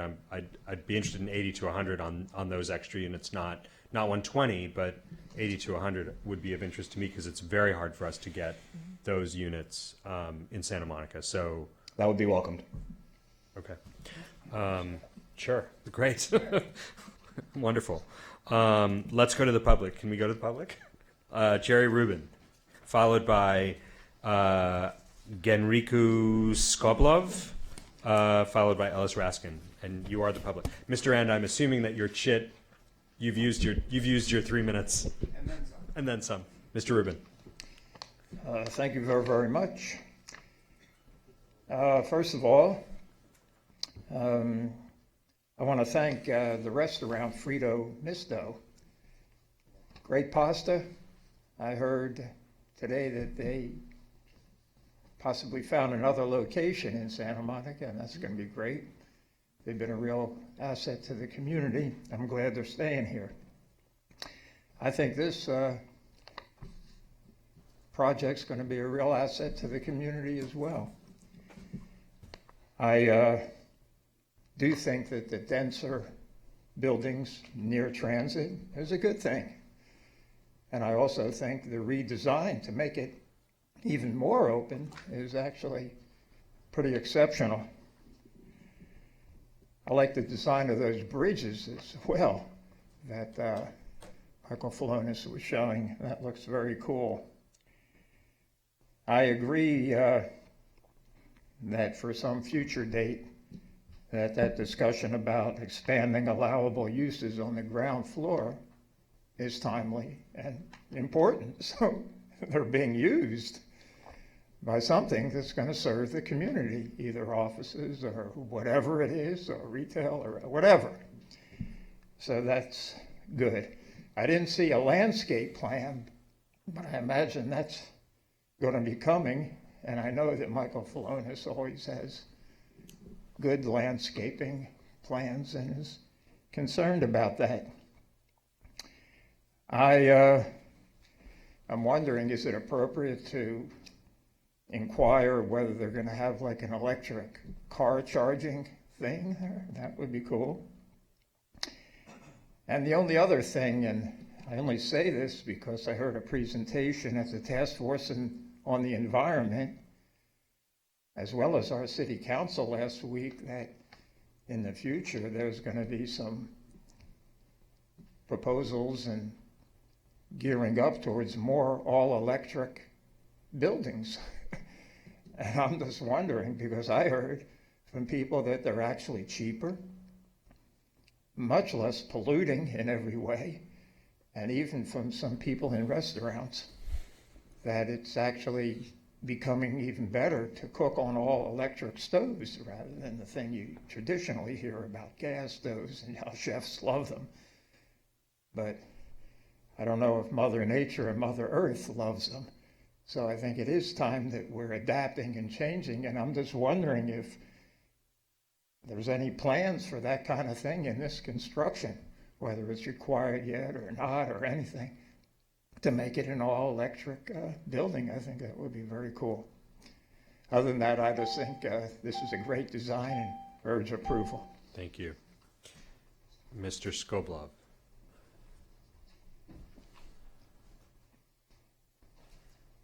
Thank you. I'm sorry because English is not my mother language, but I'll try to explain you what I'm concerned about. Because I live in Santa Monica 20 years. I was living on 6th Street, now I'm living on 7th Street. It just address is 1537 7th Street, just near the Vons. And what I am concerned about that in next 2 years, in this quarter of block, not block, but quarter of block, because half of block is occupied by Vons. And other half of block will be new construction. Now it's 100 apartments with 150, I believe, it's 3-store underground garage. And in 2 years it will be, and in the future, near my house, my building, it will be high building, 8th floor. And it will be, as I believe, about maybe like 400 with more cars. And it's, you know, it's half a block and additional 400 cars. Because I was listening very carefully what you're talking about. You're talking about the planning of apartment, planning of something else, but your task as a planning commission is a task about thinking of a level of living people who live in Santa Monica. Because next 5 years, we in Santa Monica will be additional thousands of cars. Nobody talk about it, but it will be very visible when it has happened. It will be all awful traffic. There is no places for like maybe families, little kids. There are no places for them to play. All just building. No green zone. Unfortunately, it's all 7th Street. Like this one is more or less. It looks like something green. But all buildings, they don't have any green zone, where bushes or trees or even grass. And for me, it's not much left to live. I'm 82 years old. But for my daughter, for my granddaughters, and for my whole family, I'm sorry, but you understand my concern. And you, as a planning commission, must keep attention more to the level of living of people than to the planning of apartments. Thank you very much. You're welcome. Mr. Raskin. Good evening, Commissioners. Ellis Raskin. So a few points. First, a conceptual one. I think that just as an idea, off-site affordable housing is somewhat problematic because all residential communities benefit when those residents come from a diversity of financial circumstances. But that said, I think it's incumbent upon the city to condition the approval of these types of projects in a manner that maximizes the production of affordable housing. And to that point, it sounds like the conditions of approval might have been updated. I only saw the ones that were posted online where number 15 was related to the affordable housing conditions. That said online that the affordable housing requirements would be met at this offsite location. I would just change that to say shall be met at the offsite location if you were to choose to keep that structure of that condition of approval. Mm-hmm. Also, I didn't see anything in the staff report or generally about the duration of the affordability covenants. I know that that's tied to the offsite project that isn't under consideration tonight, but again, it's incumbent upon the approval of these projects and the approval of affordable housing to ensure that those covenants are as long as possible. And to the extent that it's possible to condition longer affordability covenants on the approval of this project, I think that's something to consider. What else? So last week at the city council meeting, we had a great discussion about changing housing models in the city. I didn't see any conditions of approval tied to, for example, limitations against corporate housing. I think that's something you might want to consider, or even the duration of the leases that occur at this market rate project itself.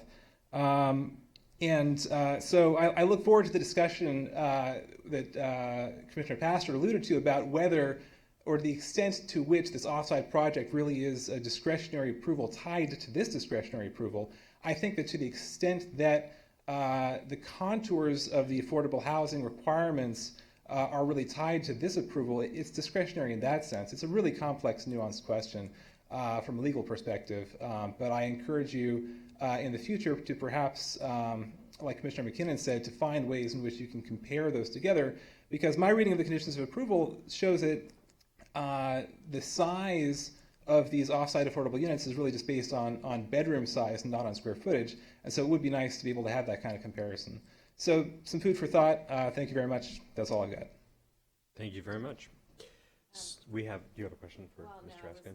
I was going to say, Mr. Raskin, I believe there are copies of the updated report here, and the conditions do talk about 55-year covenant for affordability and the other things you referred to. So you may want to take a look at those. Where do we see 55? Is it in there? Okay. It's an A. It is an A. It is an A, yes. And it's in the code. So now I'd like to call the applicant back up. If you'd like to respond, you have 3 minutes. Oh, no, we're fine. Are you good? Yeah. Okay. Additional questions to the applicant? Do we have more questions? Okay. I'm going to put myself in the queue at some point. Yes.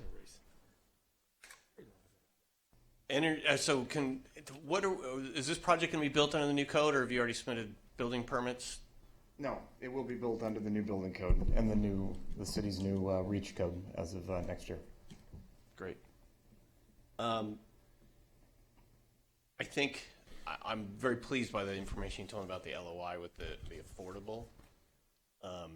Leaning towards asking my fellow commissioners to making it a part of the condition that prior to the C of O that we see an updated LOI that person is still, or that group is still involved. I'm wondering to get any comments from you. Yeah, I mean, we have to do that as part of the building permit process because one of the requirements is that the building has to be operated by a nonprofit housing provider. So I think that's captured as a code compliance. So when planning does its confirmation on the clearance effort on the building permit, that would be part of that review. Great. Okay. Staff, if you disagree with that, let me know, but that sounds like a good answer to my question. Then the other one is just for Mr. Falonis on some of the podium open space and the landscape design. I didn't really see too much on the landscape, but with the podium, it's a challenge to keep the plants alive and stuff, and I'm wondering what kind of depths you're looking at for soils, if you're at that point yet.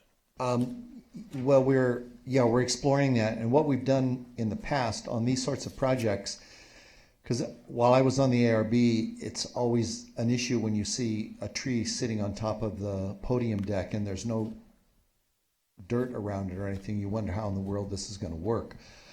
And what we've been able to do is we've been able to push the podium deck down into the garage because we have enough height in certain areas where we actually can get 3 feet, sometimes 3.5 foot of depth to plant a reasonable size specimen tree, and with some assurance that it's going to continue to thrive. And then as in some of these, I don't know if you can see it in these images, but we also tend to mound things and berm things. I'm not a big fan of walls, planter walls in these sorts of spaces because I think they appear as objects. What we try to do is make the podium deck give you the sensibility that you're at the ground floor level. So I like the answer. I do have one clarification though. Don't you have retail below this podium? Yeah, we have retail here, but on the ground floor, then we can get some additional depth there as well. So do you encroach into the retail a little bit to get this depth too? In certain areas, in other words, back of house. Yeah, exactly. Thank you. Good question. Yeah, Commissioner McKinnon. Mr. Falonis, could we go to AO6 in your presentation. I think you were talking about, you made a point. Well, can we put the slide up? That's AO6. Our presentation doesn't correspond with your. Well, The Colorado. We do have. The yes, Colorado it's a rendering. side view of Colorado. This one. Yes, that one. Whatever that slide is that you have. I may have that one actually. I'm pretty sure I saw it.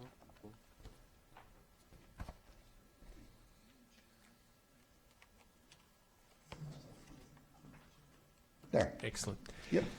So you spent some time talking about the fenestration and articulation of the building. When I look at the building on the right, the one that's under discussion this evening, it looks underdone in terms of the amount of openness and light facing both Colorado and 6th Street, and especially compared to the building on the left that you're designing for another client. I understand that completely.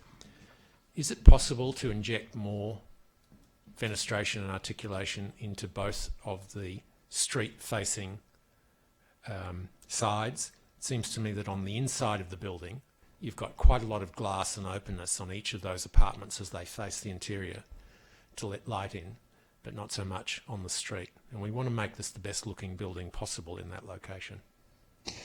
What we've done is we've given you some close-up vignettes of some of that, exactly what you're talking about. These images here are images that are out there on the on either 6th or Colorado side. So I think you yourself said that if you put a wall in there, you're limiting the aspect of the tenant or the resident, whereas if you put the glass in, then the tenant starts to control their own atmosphere. Correct. I think you're telling me, yes, you could put it in. It's technically possible, isn't it? Anything's possible. So if we were to get the ARB to pay special attention to the fenestration and the openness and light of those buildings on 6th and Colorado, you could certainly respond to that request. I could indeed. I think that would be a better building. It would certainly provide more light. I mean, it's a very closed-looking building at this stage. On these two. Okay. I think you answered the question. Thank you. Other questions? I have a question for Mr. Rand, if that's possible. Yeah. Mr. Rand, first of all, you are worth every cent that they pay you. There's no doubt about it. The way you changed optionality into flexible, just masterly, changed the complete questions here. So this building is the first building since the DCP that allows off-site affordable housing. The previous building that we saw... It's been before you, Commissioner. There are others that are proceeding as administrative approvals. That's right. But as part of this, and there are 100% affordable housing projects that are going on in the city, but this is the first one where we're satisfying the affordable housing requirements by building an off-site. And we did 500 Broadway, and that building was a DA, and they completed their affordable housing before they started correct the main building. So the heart of this issue is to ensure that the affordable housing is built. And things do change, as we know, but that's the guarantee that we're looking for this evening. So I did speak to Mr. Albright here to make sure that the language gets toughened, and it's certainly in that direction. But what other guarantees can you give us that affordable housing will be built? Look, I've learned doing this that when we're before you in the entitlement stage, as much as I'd like to guarantee you that something gets built, it's not up to me, it's not up to even my client, frankly, at this moment in time, because things change, costs change, factors change. So there are no guarantees, Commissioner. All I can tell you is they have spent a substantial amount of money designing that particular project, working to get an LOI with an affordable housing provider to operate that particular project. So if you look at the totality of the moves that have been made, they all point to the direction that is our strong intention and desire to build that off-site affordable housing project. But if you're asking me to sit here and guarantee that it will be built, that is not something that I can do tonight. So my biggest concern is that despite all of the safeguards which are allegedly in the agreement, that the market rate housing gets built but the affordable doesn't. So the one thing about that, rest assured, the planning department, you as a commission, and the council made absolutely sure that that could not occur. That lesson had been learned by the city years ago, and it was talked about extensively, as I'm sure you recall, because you were in every meeting, that yes, there was a desire for an off-site option. Yes, that off-site option in part was desirable because it would produce more units. Yes, 500 Broadway, 1626 Lincoln was the model, but if we're going to do that, it has to be made expressly clear that the market rate project can't open unless those units are online and delivered. And that's clear as day in the code. You can strengthen that all you want. From our standpoint, it could not be more clear based on the regulations we're governed by. Yeah, well, it's interesting you say that because the developer of those buildings that caused all the trouble did leave. I don't think any affordable housing's been built yet as a result of those buildings on 5th Street, has it? That not yet, and the reason for that, Commissioner, is because the rules that we're describing and discussing weren't in place at the time. And so what you had happen, and I wasn't around at that time, it predates me, but you had a far more loose regulatory environment, and that was exploited by the Craig Jones projects that never achieved those affordable units. And so you're correct, but this is governed by an entirely different and stricter regime. So my concern is that we have a Shore Hotel situation that emerges at some stage where the building goes ahead despite the fact it's illegal. They beg forgiveness, pay a fine. I cannot ever imagine the City of Santa Monica putting $25 million fine on anybody, but they pay the fine. It just becomes part of the construction cost. You've got the market rate, you don't have the affordable. So given the history in this city of the Craig Jones issue, I'm not confident of all that many things. I am 100% confident that if we can't demonstrate with absolute certainty that the affordable units are constructed and a C of O is issued and they are offered for lease, the people sitting there will never give us a C of O to occupy the market rate building. It will never happen. And again, I welcome any and all strengthening, clarifying language you would like to add to the conditions of approval, but our working operating assumption is that is absolutely the rules of the road, and I can't imagine a more calamitous situation for any market rate developer than to obtain financing, to construct what is an incredibly constructed 16 elevation side building with multiple levels of concrete, only to have the regulators deny them the ability to occupy and achieve any financial value. That is what you call bankruptcy. So under no set of circumstances is that going to transpire with respect to the project in front of you tonight. And yet the Shore Hotel is still open. Well, Commissioner, Shore Hotel's a totally different deal. I mean, that was a CDP issue. That was a Coastal Commission issue. There was not. I mean, it's not analogous as far as I'm concerned. There's multiple links back into the city. So let's just going back to the 37 affordable units.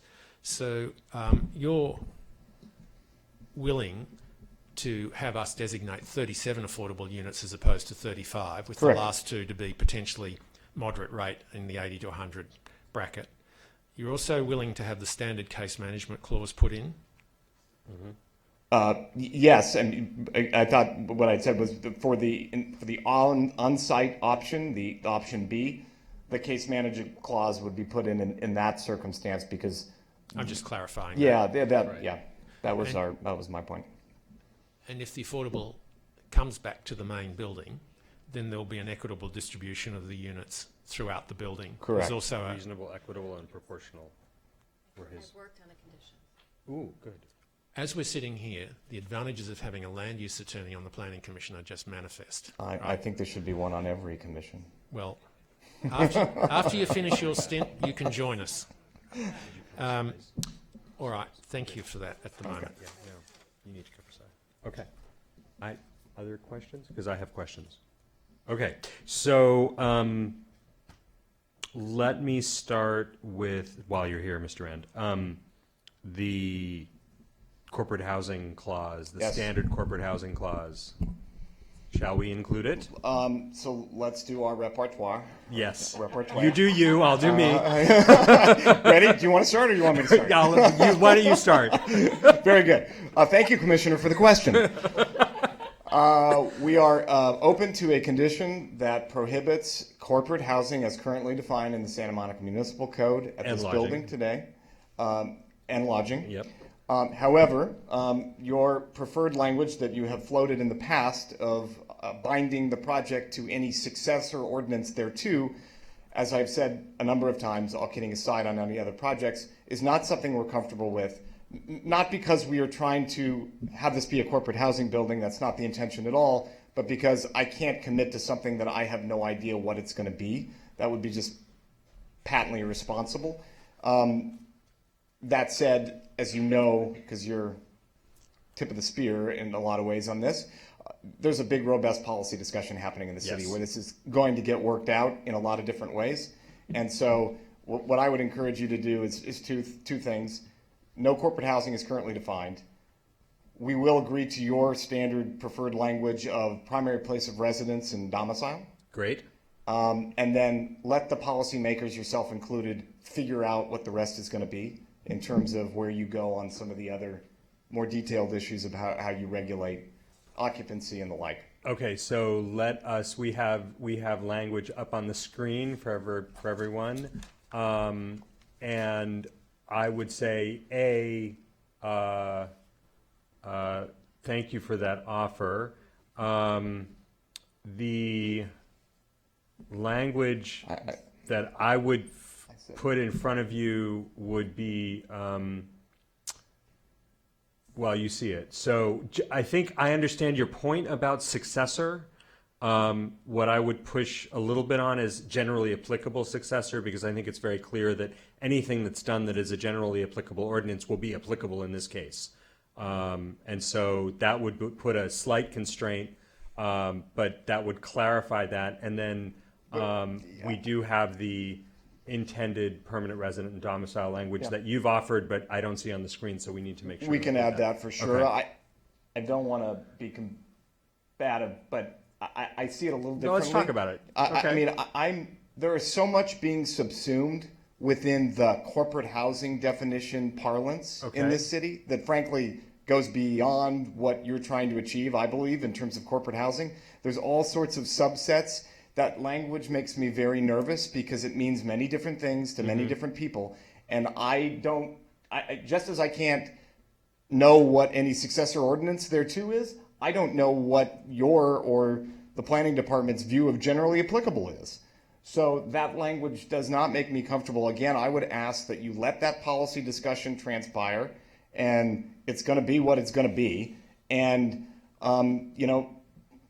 the city council, right. Mr. Raskin mentioned this before he left, but the city council, as you were there late in the evening, had a detailed discussion about this. And the outcome was kind of interesting. It was a lot of the things that you're talking about. There was a lot of discomfort about applying that to the commercial districts and to downtown, and a very laser focus on applying them to the rent control districts. So I hate to negotiate on the dais, but we're negotiating on the dais. I can live, again, I'm speaking for myself, I'm not speaking for any of my colleagues who may have other views. I can live with losing the generally applicable successor thereto language, as we have taken out before, knowing, as we've been advised by the city attorney, that anything generally applicable is going to apply. I'm very interested in maintaining this intended permanent residence in condition 3 that you see below, because we do want to make sure that the folks who live here, we're processing this as a Housing Accountability 100%. Act. We're interested in addressing the housing crisis. We want to make sure that the people who move in here intend to live here and not somewhere else. We are in 100% agreement on that point. Then I think, I'm okay with that, given advice I've received and we've received from the city attorney, and we'll use this language without the description will include the intended permanent residence language that we've had in previous, and will, on added conditions of approval, the change or any generally applicable successor thereto comes out in clause 1, and in clause 2, and everything else stays the same. Okay. Terrific. Great. Mr. Falonis, I have a quick question for you. Thank you, Mr. And.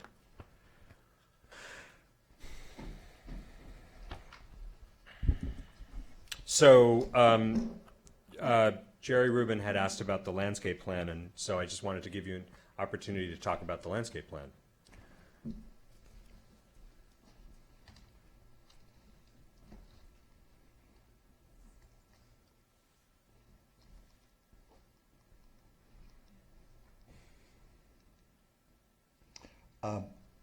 Well, this was our early proposal, so that we have, basically what we've done is we've broken the podium deck down into three very distinct areas. One to the north is a quiet area. It seems like a quieter section of not only the building, but also that we're backing up against another building there north of us. We've got a children's play area that is situated on the alley side, and then the opposite that, there's an area there that's a little more active in the sense that we imagine groups, tenants sitting and congregating there in that area, and also it's opposite and a level below, and it's a level above the outdoor space, so which could be somewhat active if there's a restaurant or something there. So those seem to be compatible type uses. Okay. We have proposed landscaping on the ground floor, but we are working on it currently. There's a landscape architect that's been engaged on the project. We've met with them 2 or 3 times. We've had some go-to meetings. We've discussed some early preliminary designs that they have, and also the roof area. Let me see if we've got that in here. There's the roof area. There's a need for so much mechanical on the roof as well as photovoltaics on the roof that it leaves us with the building in the lower left-hand corner, the south west facing area for a couple of spaces up there that could be used for tenants for outdoor space. And then we've got to link it together for proper fire exiting and access through the elevators. Okay. Great. Thank you.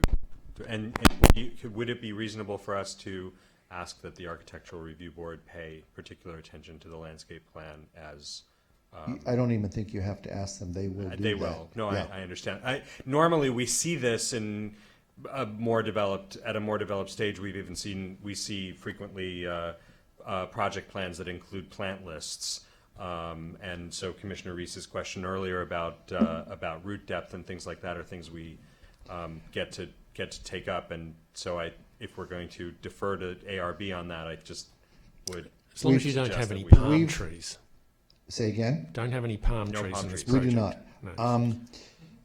As you can see, our focus has been the redesign of the building and not quite dealing with the landscape. So, yeah. Right. Okay. Yeah. I love the rooftop elements. I think they're just fantastic, especially in Southern California. We have such No pool. Great weather. It'd be a wonderful pool up there. It would.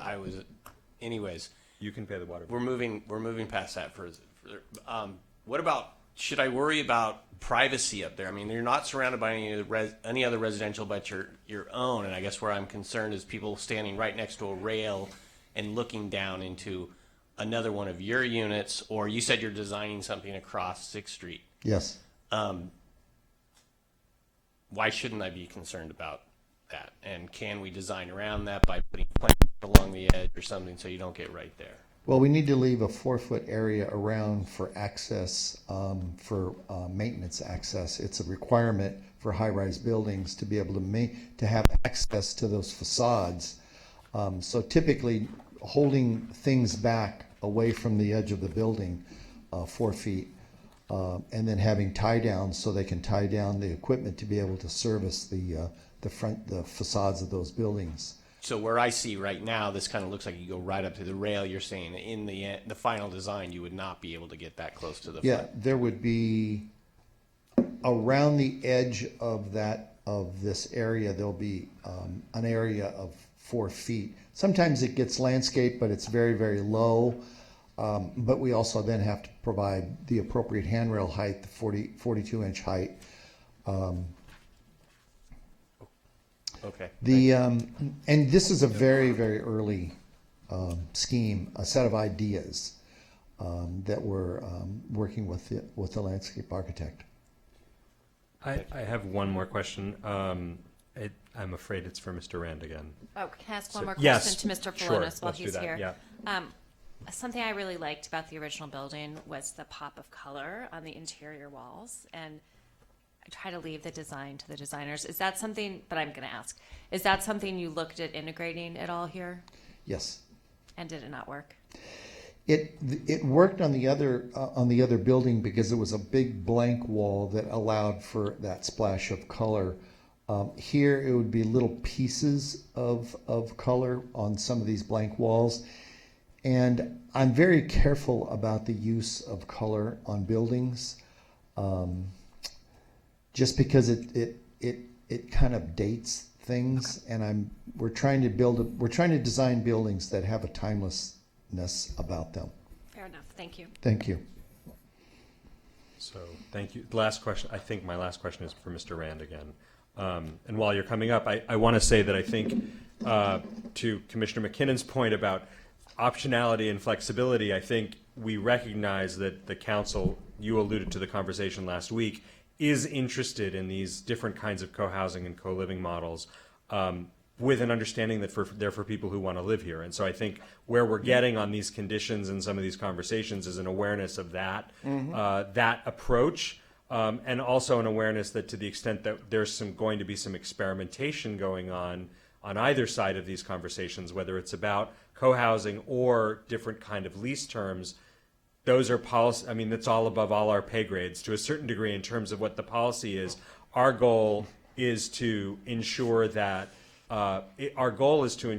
in this instance that we're consistent with past practice and precedent, but also that whatever does happen in the future is there's a process for it. There's a conversation about it. It doesn't just happen retroactively. I think the Shore example or other examples are where things moved rather precipitously and we lost the outcomes that we ultimately wanted, whether it was moderate rate hotel rooms or affordable housing. So in that sense, I think I just want to clarify that, and I appreciate you're willing to work with us on it. Just one thing on the Shore, because it seems to be a topic of interest. Things happen in this world, but they tend to happen once. Okay, there was one Craig Jones, there will be one Shore Hotel. Right. And it's not going to happen again. And there'll be something that happens that we can't anticipate, Yeah. and we're trying to avoid that. Here's my question, and that's in the spirit of things happening once. If I'm not mistaken, this is the affordable housing parcel that you're looking at is the one and only immediately north parcel to the landmarked former post office. Am I getting that address correct? No. No. 1238 Fifth? No, it's 1238 7th. Seventh. Seventh, Okay, yeah. then we're okay. So Yeah, we are on 7th Street. Okay. So then you are confident that there are no as far as you are aware, you are confident that there are no barriers other than the existing AA process and your earlier discussion about financing to proceeding with that parcel. It's owned by my client. It's owned by the client. So there's site control. Okay. And part of the advantage of being a prodigious landowner in the downtown Yep. is that you have those sorts of options within your control. Yes. And so at this moment in time, it all looks greenlit. Okay. But right. That's all I can say in terms of where we stand right now. Okay. Yeah, and now I'm looking at the right address, and that seems, and there's no existing housing on that lot, correct? Correct. Okay. So we're not looking. You're not displacing. There are no displacement issues to attend to. Correct. Okay, that's important as well. Thank you very much. Any other last questions before we go to discussion? Then I'll close the public hearing and thank you, and we can move to discussion. Anybody want to kick us off? Well, I will take up the first issue, is the affordable housing issue. So the affordable housing issue is linked inextricably to the market rate because it's a community benefit, and it's a significant community benefit right around the city, but also here in the DCP. And this is the only part of the city where you can go to 8 stories and a 4.0, and that incentivises affordable housing to be put somewhere else. But as the body that has to make that decision, even constrained by state law, I do think it's sensible for us to look at all the conditions and outcomes that come with an entitlement, and that includes the affordable housing. And many of the questions here this evening could have been cut off if, as part of the Planning Department report, you had a 2-page on the issues that were about the affordable housing.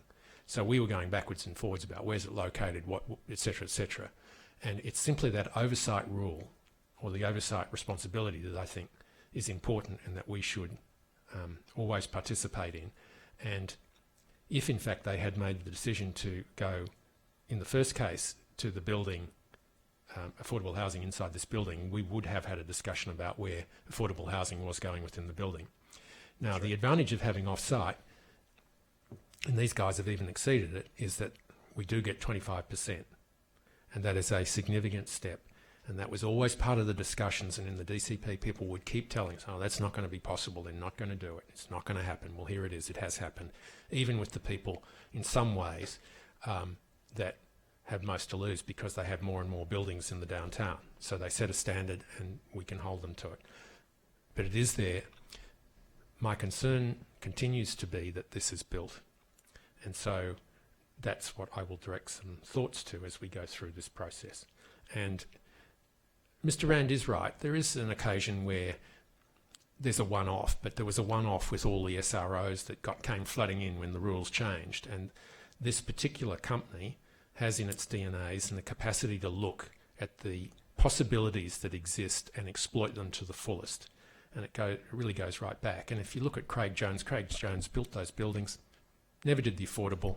There was a settlement with the people that bought it, and it turns out it's NMS, which is the starting of WS.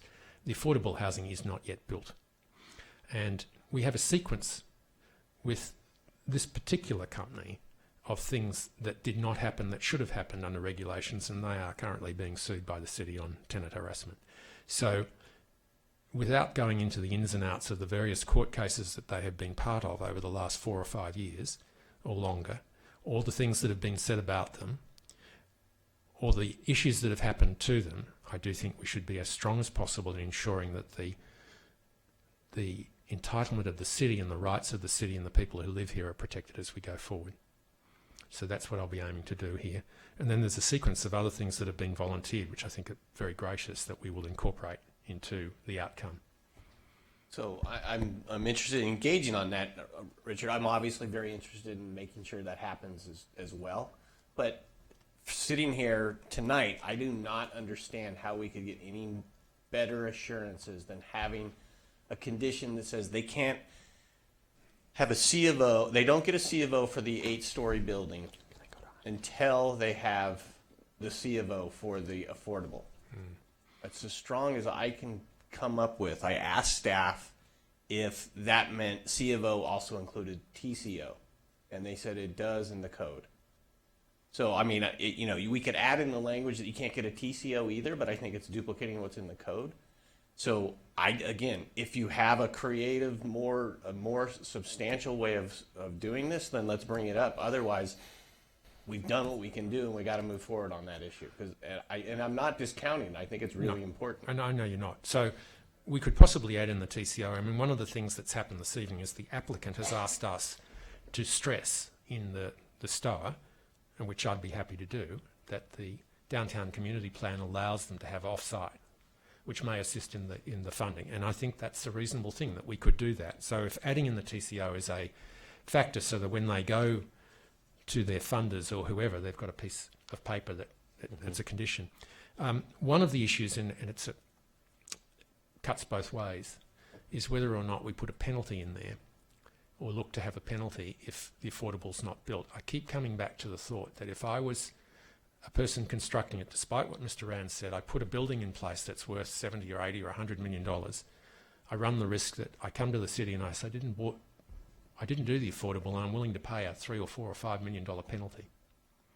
And you pay the penalty and then you've got a market rate. Well, you say that, but that's what's happened in a series of other cases.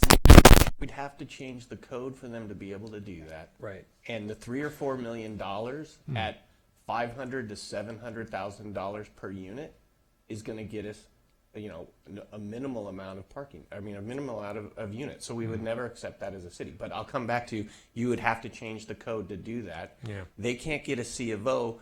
The ultimate penalty is if they have their building sitting there and they can't rent it. It's going to go Chapter 11. Somebody else is going to have to buy it at a huge discount. They're not going to be able to use it until they get the C of O. The city attorney, I'm sorry, the city attorney is in the queue, and I just want to. Well, I just.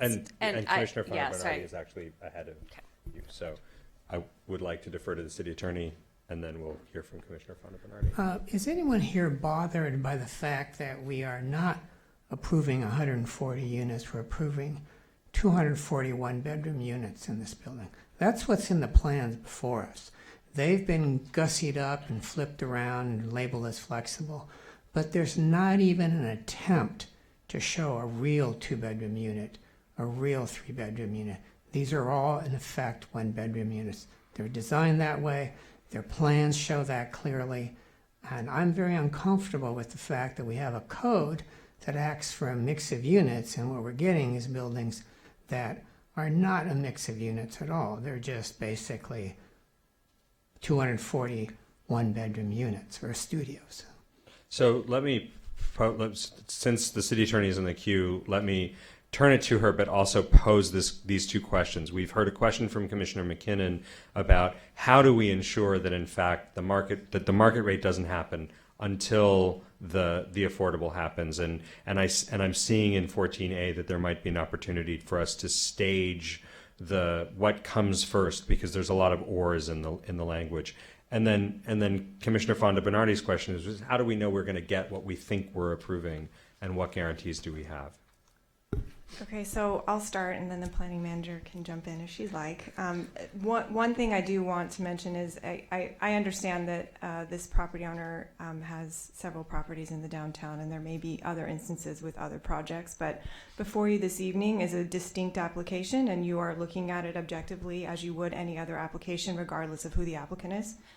So that's the first issue.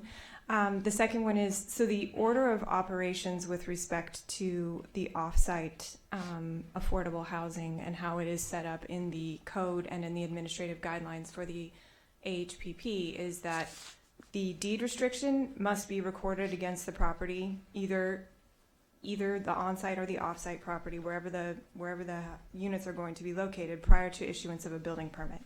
If the applicant elects to have the elects for the off-site option, the building permit must be issued for the off-site before the market rate. The certificate of occupancy, as you all have been discussing, must be issued for the off-site before the market rate project, and the off-site affordable units must be made available for lease prior to making the market rate units available for lease.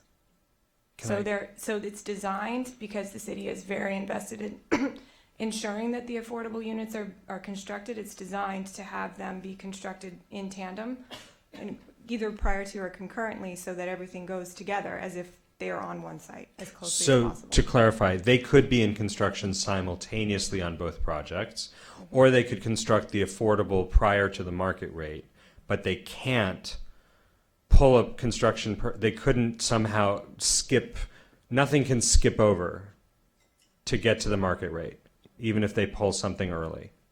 Okay. And then what about the assurance that we get what we think we're getting? I think it goes back to an early question to the planning manager about what flexibility staff has when the conceptual designs become real engineering drawings. So what is before you this evening is a specific project with a specific number of units with a specific number of bedrooms based on the unit mix that is required by the code. So that is what you are approving.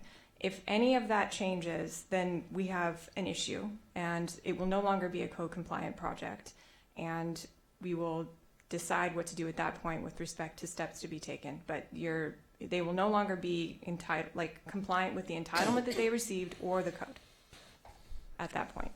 And where in the findings are we, on this question, where in the findings are we specifying that this is 23 one-bedroom dwelling units, 7 two-bedroom dwelling units, and 5 three-bedroom dwelling units? And I'm using the language of dwelling units because my understanding is that in the code, we Page only 17. have two categories of residential living. We have dwelling units, which include bedrooms and bathrooms and kitchens. Forgive me for belaboring the point, but I want to be specific. And we have congregate housing, which is a different use category, but which contemplates multiple bedrooms around a common area. So where in the STOA are we really clear that these are dwelling units? Page 17B. So you have the project description, right, which is the request. Yep. That is the project that's being approved. You have the project plans that obviously show the units, number of units that are in there. And then on page 17, In the unit mix. 14B, there's the unit mix that is a restatement of what the code requires. And then the part about the amendments, that would be conformance with the approved plans, which is condition number 21, that talks about a significant change in the approved concept shall be subject to Planning Commission review. Is there any opportunity for us to, we use the word unit a lot when we really mean dwelling unit. Is there any opportunity for us to highlight the language of dwelling unit, because that's the term of art in the code, in a way that would satisfy Commissioner Fonda Bernardi's concern? It's actually not a term of art. It's not. Dwelling unit is the defined term in the zoning ordinance. There's a definition of what is a dwelling Okay. unit. So, I mean. So unit is the term of art. Certainly, if you wanted to clarify, we can restate the code in the condition that, dwelling unit pursuant to Santa Monica Municipal Code section, whatever it is. We can do that within maybe condition 14B, I guess. That If you want a reference to what the zoning code definition of dwelling unit we're a little is. bit constrained. These are not these are not the units that you would have designed or I might have designed, but they are the units that are offered, right? So Well, I'm trying to get us to a. If it's a duck and it quacks, Okay. I don't think it's a question of definition. I think it's a question of looking at the plans and saying, are we getting a functional 3-bedroom, 2-bedroom mix, whatever it is that the downtown plan called for. And what we're getting is a very, very clever, it's a false flag, basically. It's very, very clever 240 unit, 1-bedroom or studio building instead of a mix. And if they had made some attempts to say, oh, look, here's our flexible units here, and here's our standard 2-bedroom or standard 3-bedroom, if they made some attempt to balance that, we could go along with it. But other than the plan, when we look at the actual plans, and they've made a very stalwart defense of their actual plans, and I say, then great, you're building a 240 unit, 1-bedroom apartment building. So- Before I just want, if I may, just to ask Commissioner Fonda Bernardi, is there a specific finding you cannot make at this time? Yeah, I don't think we're getting the unit mix that we're being told we're getting. Okay, thank you. Okay, so I disagree with that. I don't think there's a specific finding that requires us to scrutinize, and I don't know that we really have authority to say what the floor plan should look like or should not look like. And just because, and if I look at the definition of dwelling unit, and I was looking for a definition of congregate care and I can't find one, so if someone can point me to that, I would love to see it. A dwelling unit is one or more rooms designed, occupied, or intended for occupancy as separate living quarters with full cooking, sleeping, and bathroom facilities for the exclusive use of a single household. A dwelling unit shall exceed 370 square feet in size. And I doubt that we have a definition of a household, but someone can tell me if that's wrong. And, oh, we do. Excuse me. I apologize. We do. We have a definition of household, which is one or more persons living together in a single dwelling unit with access to and use of all of the common living and eating areas and all common areas and facilities for the preparation of storage and food, who maintain a single mortgage lease. So there has to be a single lease or rental agreement for all members of the household. I don't think it's for us to say that this is what the market wants or the market doesn't want. And that's not, if the cost of housing is such that people want to live with strangers and those strangers want to have privacy, and like if I look at these, I'm like, oh, there's this, I mean, look, this isn't the floor plan I would choose to live in. And do I think Right. it's fabulous? No, I don't really think it's fabulous, but nor do I think we have the authority to be micromanaging their floor plan. And I could say, oh, you could have 3 students living in these, and they have a sleeping space and an office space. And all those people could share meals together and sit in the living room together. If there was a living room, there is no. Yes, there is a Show- living room. Show me where there's a living room here. The I mean, living room is attached to the kitchen. And again, Well, it's separated by a wall and a door. Would you want that in your, I mean, it doesn't matter what I want. It matters whether or not we are following. I mean, I just don't think we can expand our authority like this. I don't think it's within our authority to micromanage what their 3-bedroom looks like that 3 millennials will live in, based on a 3-bedroom that Sean may live in with his family. And if at the time the market changes, I bet you that you could modify your demising walls. And if they start leasing these out and they can't get folks on a single lease, which is what was required by the code to live in these units, then they're going to have to change. Yeah, So- but that's a level of detail we never get to. The city doesn't go around saying, do you have a single lease for these 4 people? Nor do we want the city to do that. Well, so then That's, why are that's we? invisible to us, is what Well, I'm but saying. that's it's part not, of the but- definition. Actually, I think we do. That is part I, of the I definition think if we of can dwelling unit. clarify, yes, absolutely we is. do. It's, I mean, obviously, we don't have enough code enforcement officers to check all, 50, 20,000 rental housing units in the city, but it is complaint driven, and we've certainly gone to that level of detail. I think the concern that I'm hearing is like, what if this turns into group residential, which is where the congregate housing use classification is? That is a completely separate use classification. If it was found, that it was being used for that purpose, you actually need to get a separate permit. This is a DRP for a multi-unit dwelling project. That's what's before you. It's 140 residential dwelling units for a multi-unit dwelling project. It's not for a group residential project, because that would require a minor use permit. That's not before you. If that was what they wanted to do in the future, they would have to come back and request that kind of an approval, but that's not what is before the commission.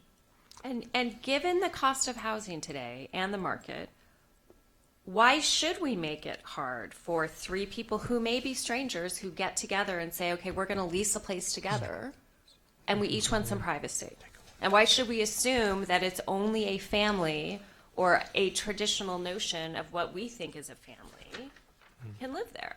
I don't think that's our purview. And so I would vote against any modification to the conditions that makes some requirement about how the space is. So, Chair, But can I, Yeah. sorry, is it on this point? Because if not, I'm going to move to a different point. no, go right ahead. So then on the affordable housing point, I 100% agree with you that they absolutely have to do the affordable housing first. Like, there is no doubt in my mind. And I also agree with Commissioner Reese, and maybe by adding TCO to this condition. But if you ever followed any of like the Spaghetti Factory, Target, CIM debacle, like it cost them millions and millions and millions and millions of dollars. And so there is a real penalty for not following those rules. And I appreciate your concern, I really do. And if you have other So we can't do a fee. And so if there are other things that you have ideas about, I'm happy to hear those. I also have drafted an amendment to the condition, what I guess we're calling now. So Commissioner, why don't you hold that for a second? I'll move the motion and then we'll come to your amendment directly. Yep. And I will move 18 ENT 0199,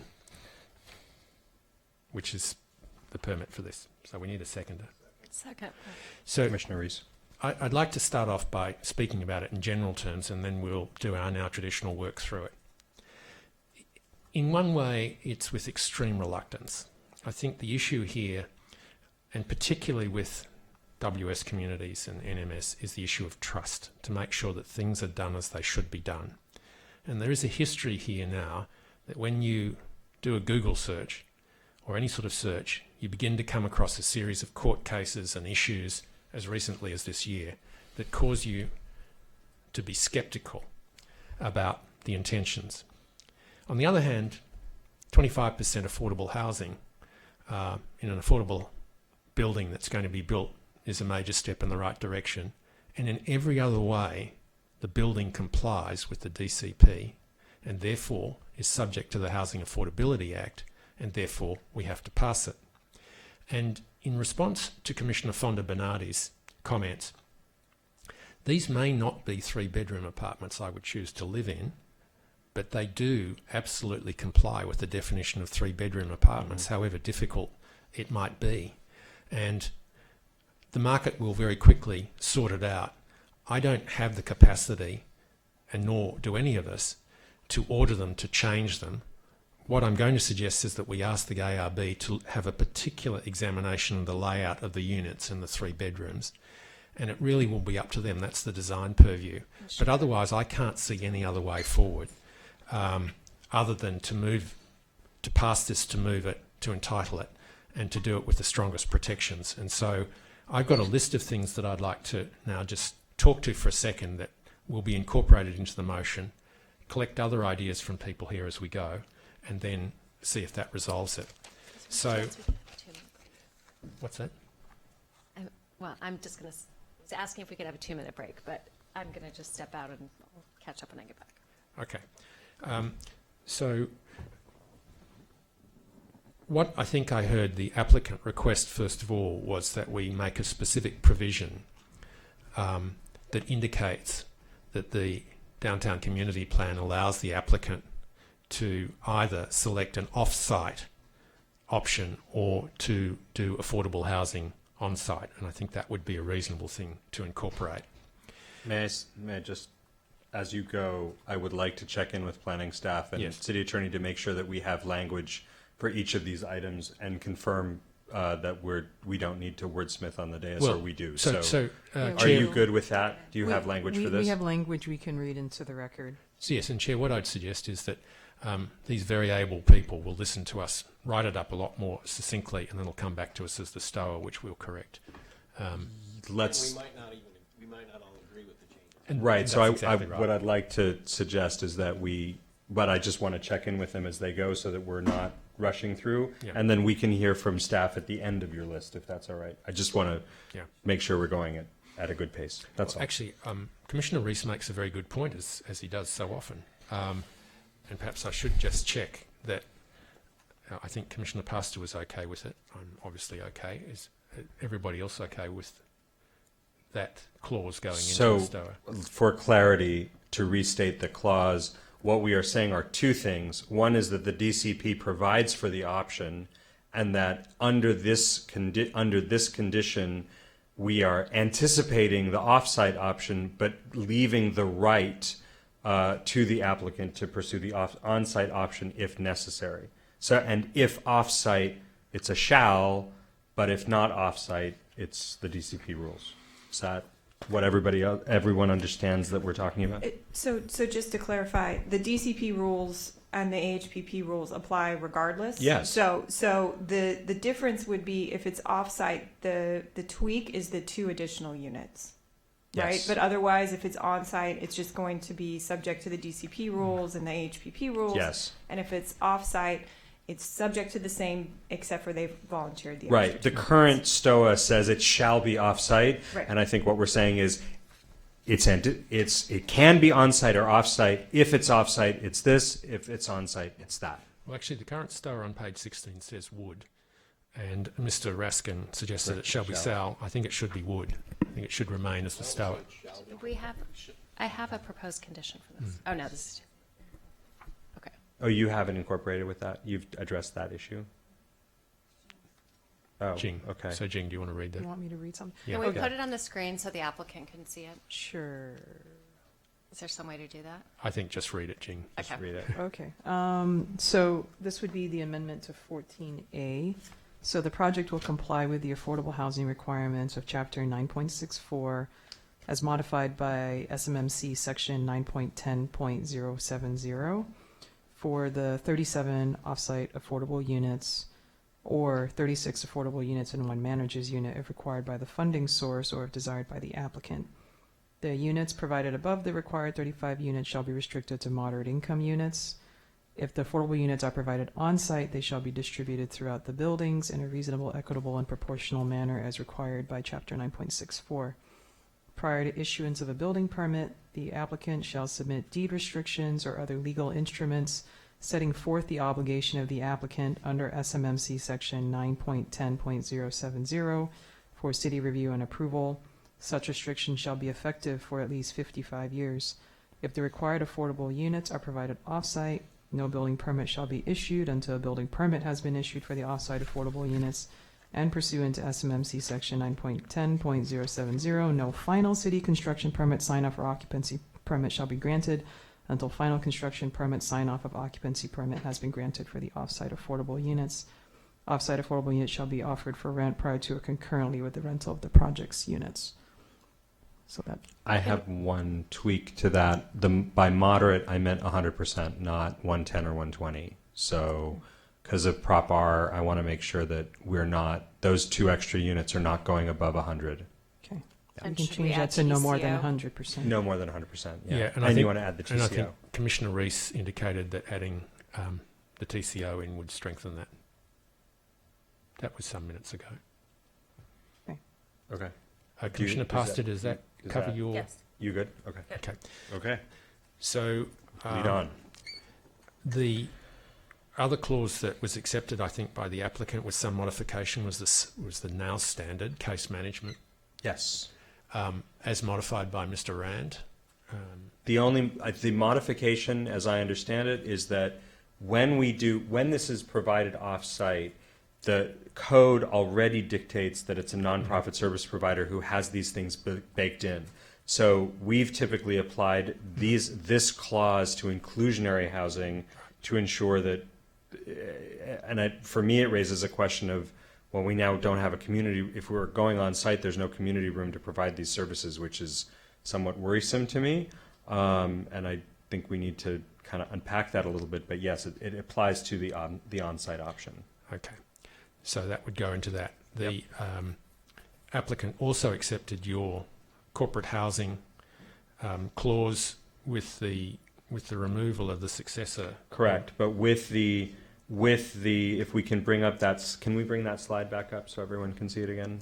The corporate housing provisions, these largely echo. We have some suggestions to make with respect to Oh, you do? those two. Yeah. Okay.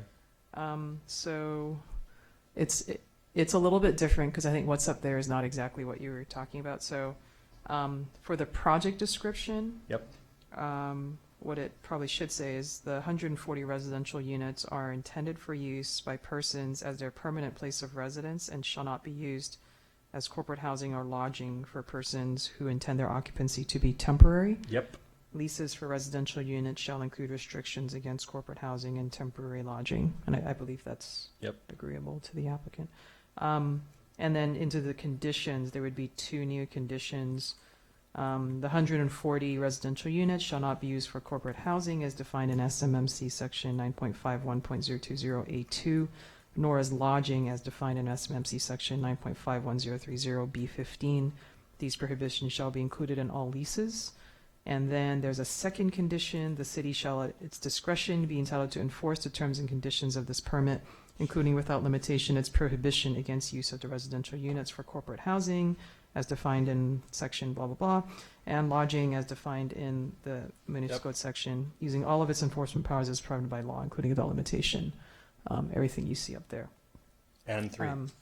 And then 3, I just want to note with 3, this is an annual reporting requirement forever in the project. If we already have the prohibition, I just want to be very practical about our capacity to. We already do a massive DA monitoring thing every year. I'm aware this was added. This condition was added to one project at council. I'm very uncomfortable about making it a new addition to all housing projects going forward, because I just want to be very real that we don't have the staff capacity to be doing. I'm not. For me, annual monitoring forever. I would not insist on this for every single housing. This is an enormous housing project in the DCP. It's our first tier 3. I think we're in a liminal phase right now with where we're going, and I would like to keep it for this particular project because of the unusual circumstances of the scale of the project and council's current stage of policy development. I'm willing to. That would be my argument to the commission for including it, including the applicant's willingness to abide by it. Could we do like a 5 or 10 year and then basically give staff the authority to say they want to continue to have it or not? I would be comfortable with I would like to see it for the first, 5 or 10 years and then allowing staff to request it at any time. So I'd suggest 5 years. Okay. And that's a lot of work anyway, but 5 years I think is a reasonable Well, thing. they have to send it to staff, not, they have to check it. I mean, there's going to be an expectation that we're doing something with it. We're filing it somewhere. It's being reported on.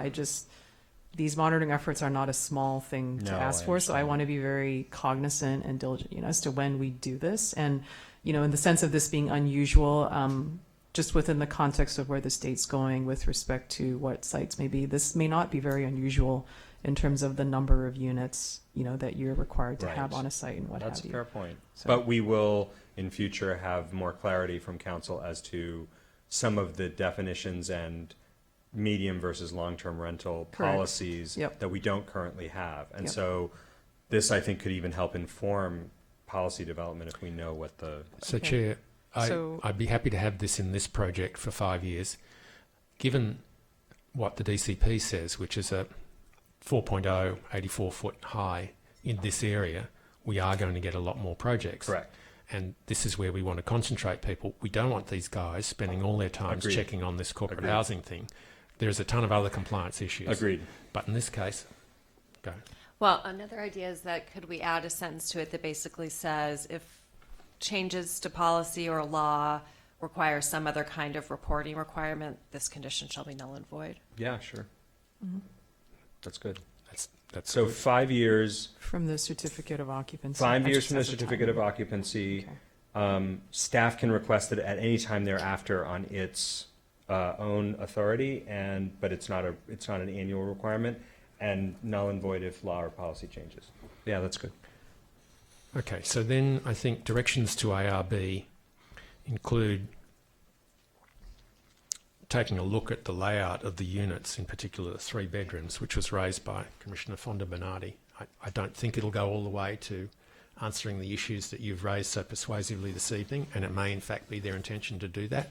I just don't see that we've got the legislated power to do anything about it here. They've turned up, they've said it's a 3-bedroom unit, looks like a 3-bedroom unit. To you it looks like 3 one-bedrooms. I just can't argue one way or the other. So that would be one thing. My colleagues along here, I think. We got to give them some criteria to review that by if we're going to do it. Otherwise, it's an open-ended condition that they'll never get out of ARB. Okay. And ARB will continue to. Well, we don't have the authority, and they don't have. Can I have a motion to reopen the public hearing? I move. Let's hear from the city attorney first before we look for that motion.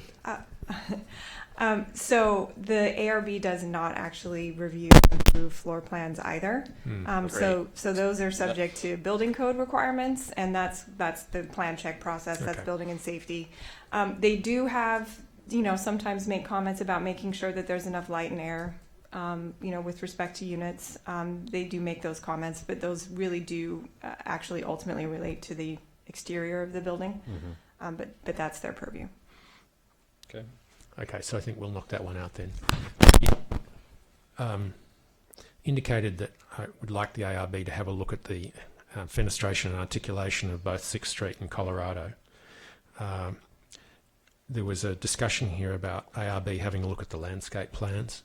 And making sure there's privacy. Yes, and that privacy, although I would say we are in that area in an urban environment, and it's almost impossible to have complete privacy under these circumstances. And in fact, one of the interesting things is if you do have more glass along Colorado, there will be people inside looking out and people outside looking in.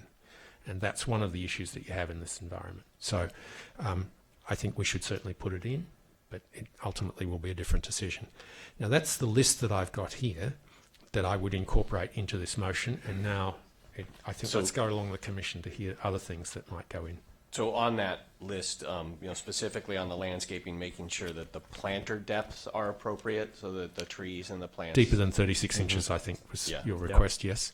So that was the other one I want to add in there, and I will throw it in there, maybe soften my position before, because I see some accent palm trees in here, but but for the majority of the project, I do not want to see the palm trees. I just note that condition 14E, the Parks and Recreation fee, maybe we could call that the Reese fee. Right.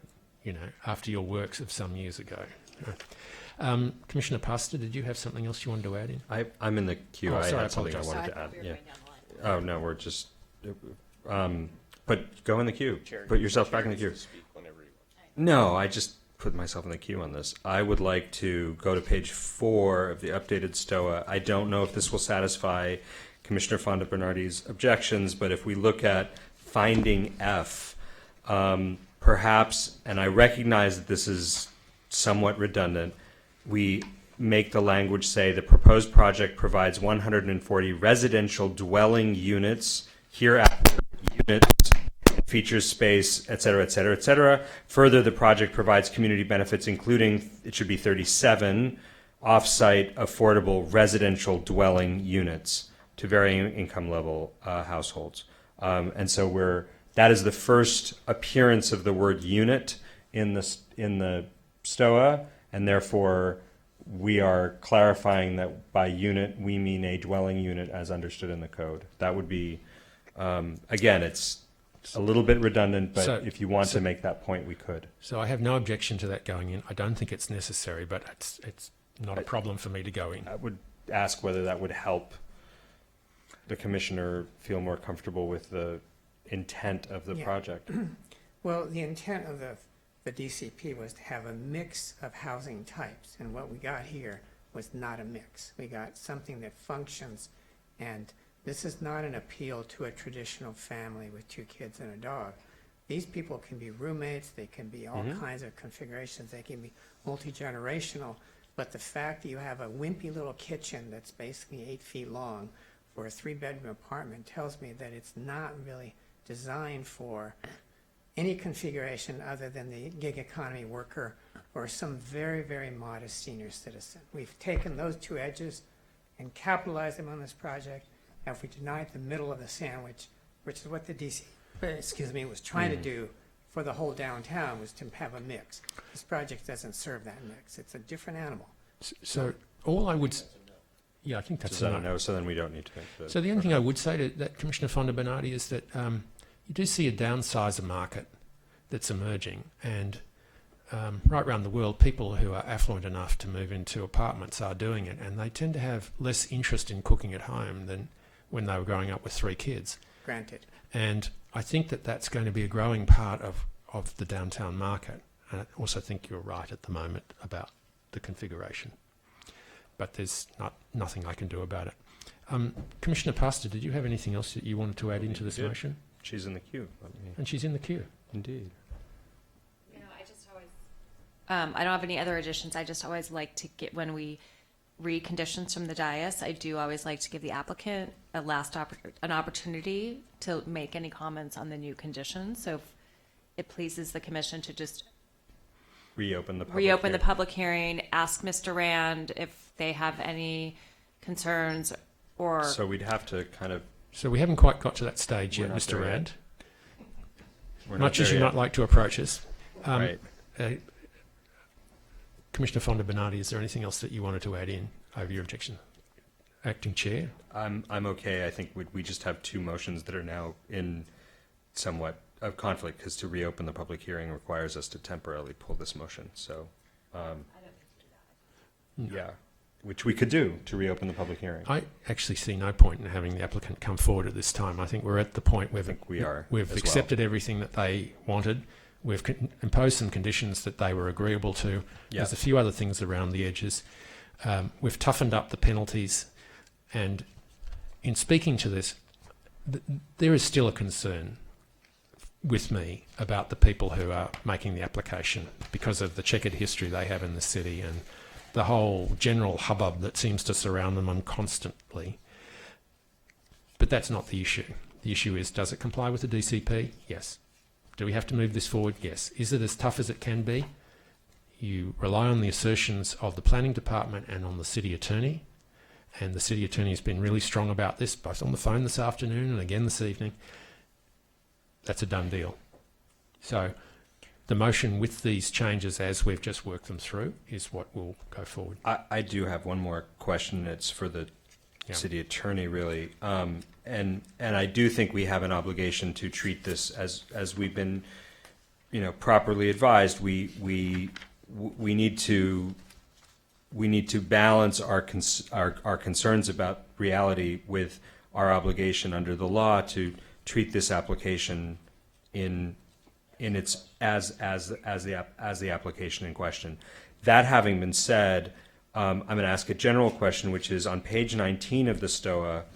I have a language question, which is that goes to some of my colleagues' concerns. In the event permittee violates or fails to comply with any conditions of approval of this permit, no further permits, licenses, approvals, or certificates of occupancy shall be issued until such violation has been fully remedied. I understand that that's written on a looking forward basis. What would happen to the underlying permit or any permits issued under the good faith? And this is a question I would ask about any applicant. Wouldn't it mean that the existing permits would come into question? That any violation would invalidate whatever was violated, and nothing else would be done. Is that correct? Right. So it does depend on what the violation is. But if it's a violation that directly affects the entitlement, then there would be a whole process, notice of violation, an opportunity to cure, and all of that sort of thing. There's a very lengthy process because, frankly, if the project has been, constructed, then there are certain processes in place given the rights that have been conferred after the project gets constructed. But there are definitely processes that enforcement can take, and there are, an eventual process to the Planning Commission if it gets that far. And Okay. Sorry, go ahead. No. So I think we're at the point where we vote. Okay. Are we ready to vote? I think so. I think I'm going to. So after 2.5 hours on a by right project, I hope we're ready to vote.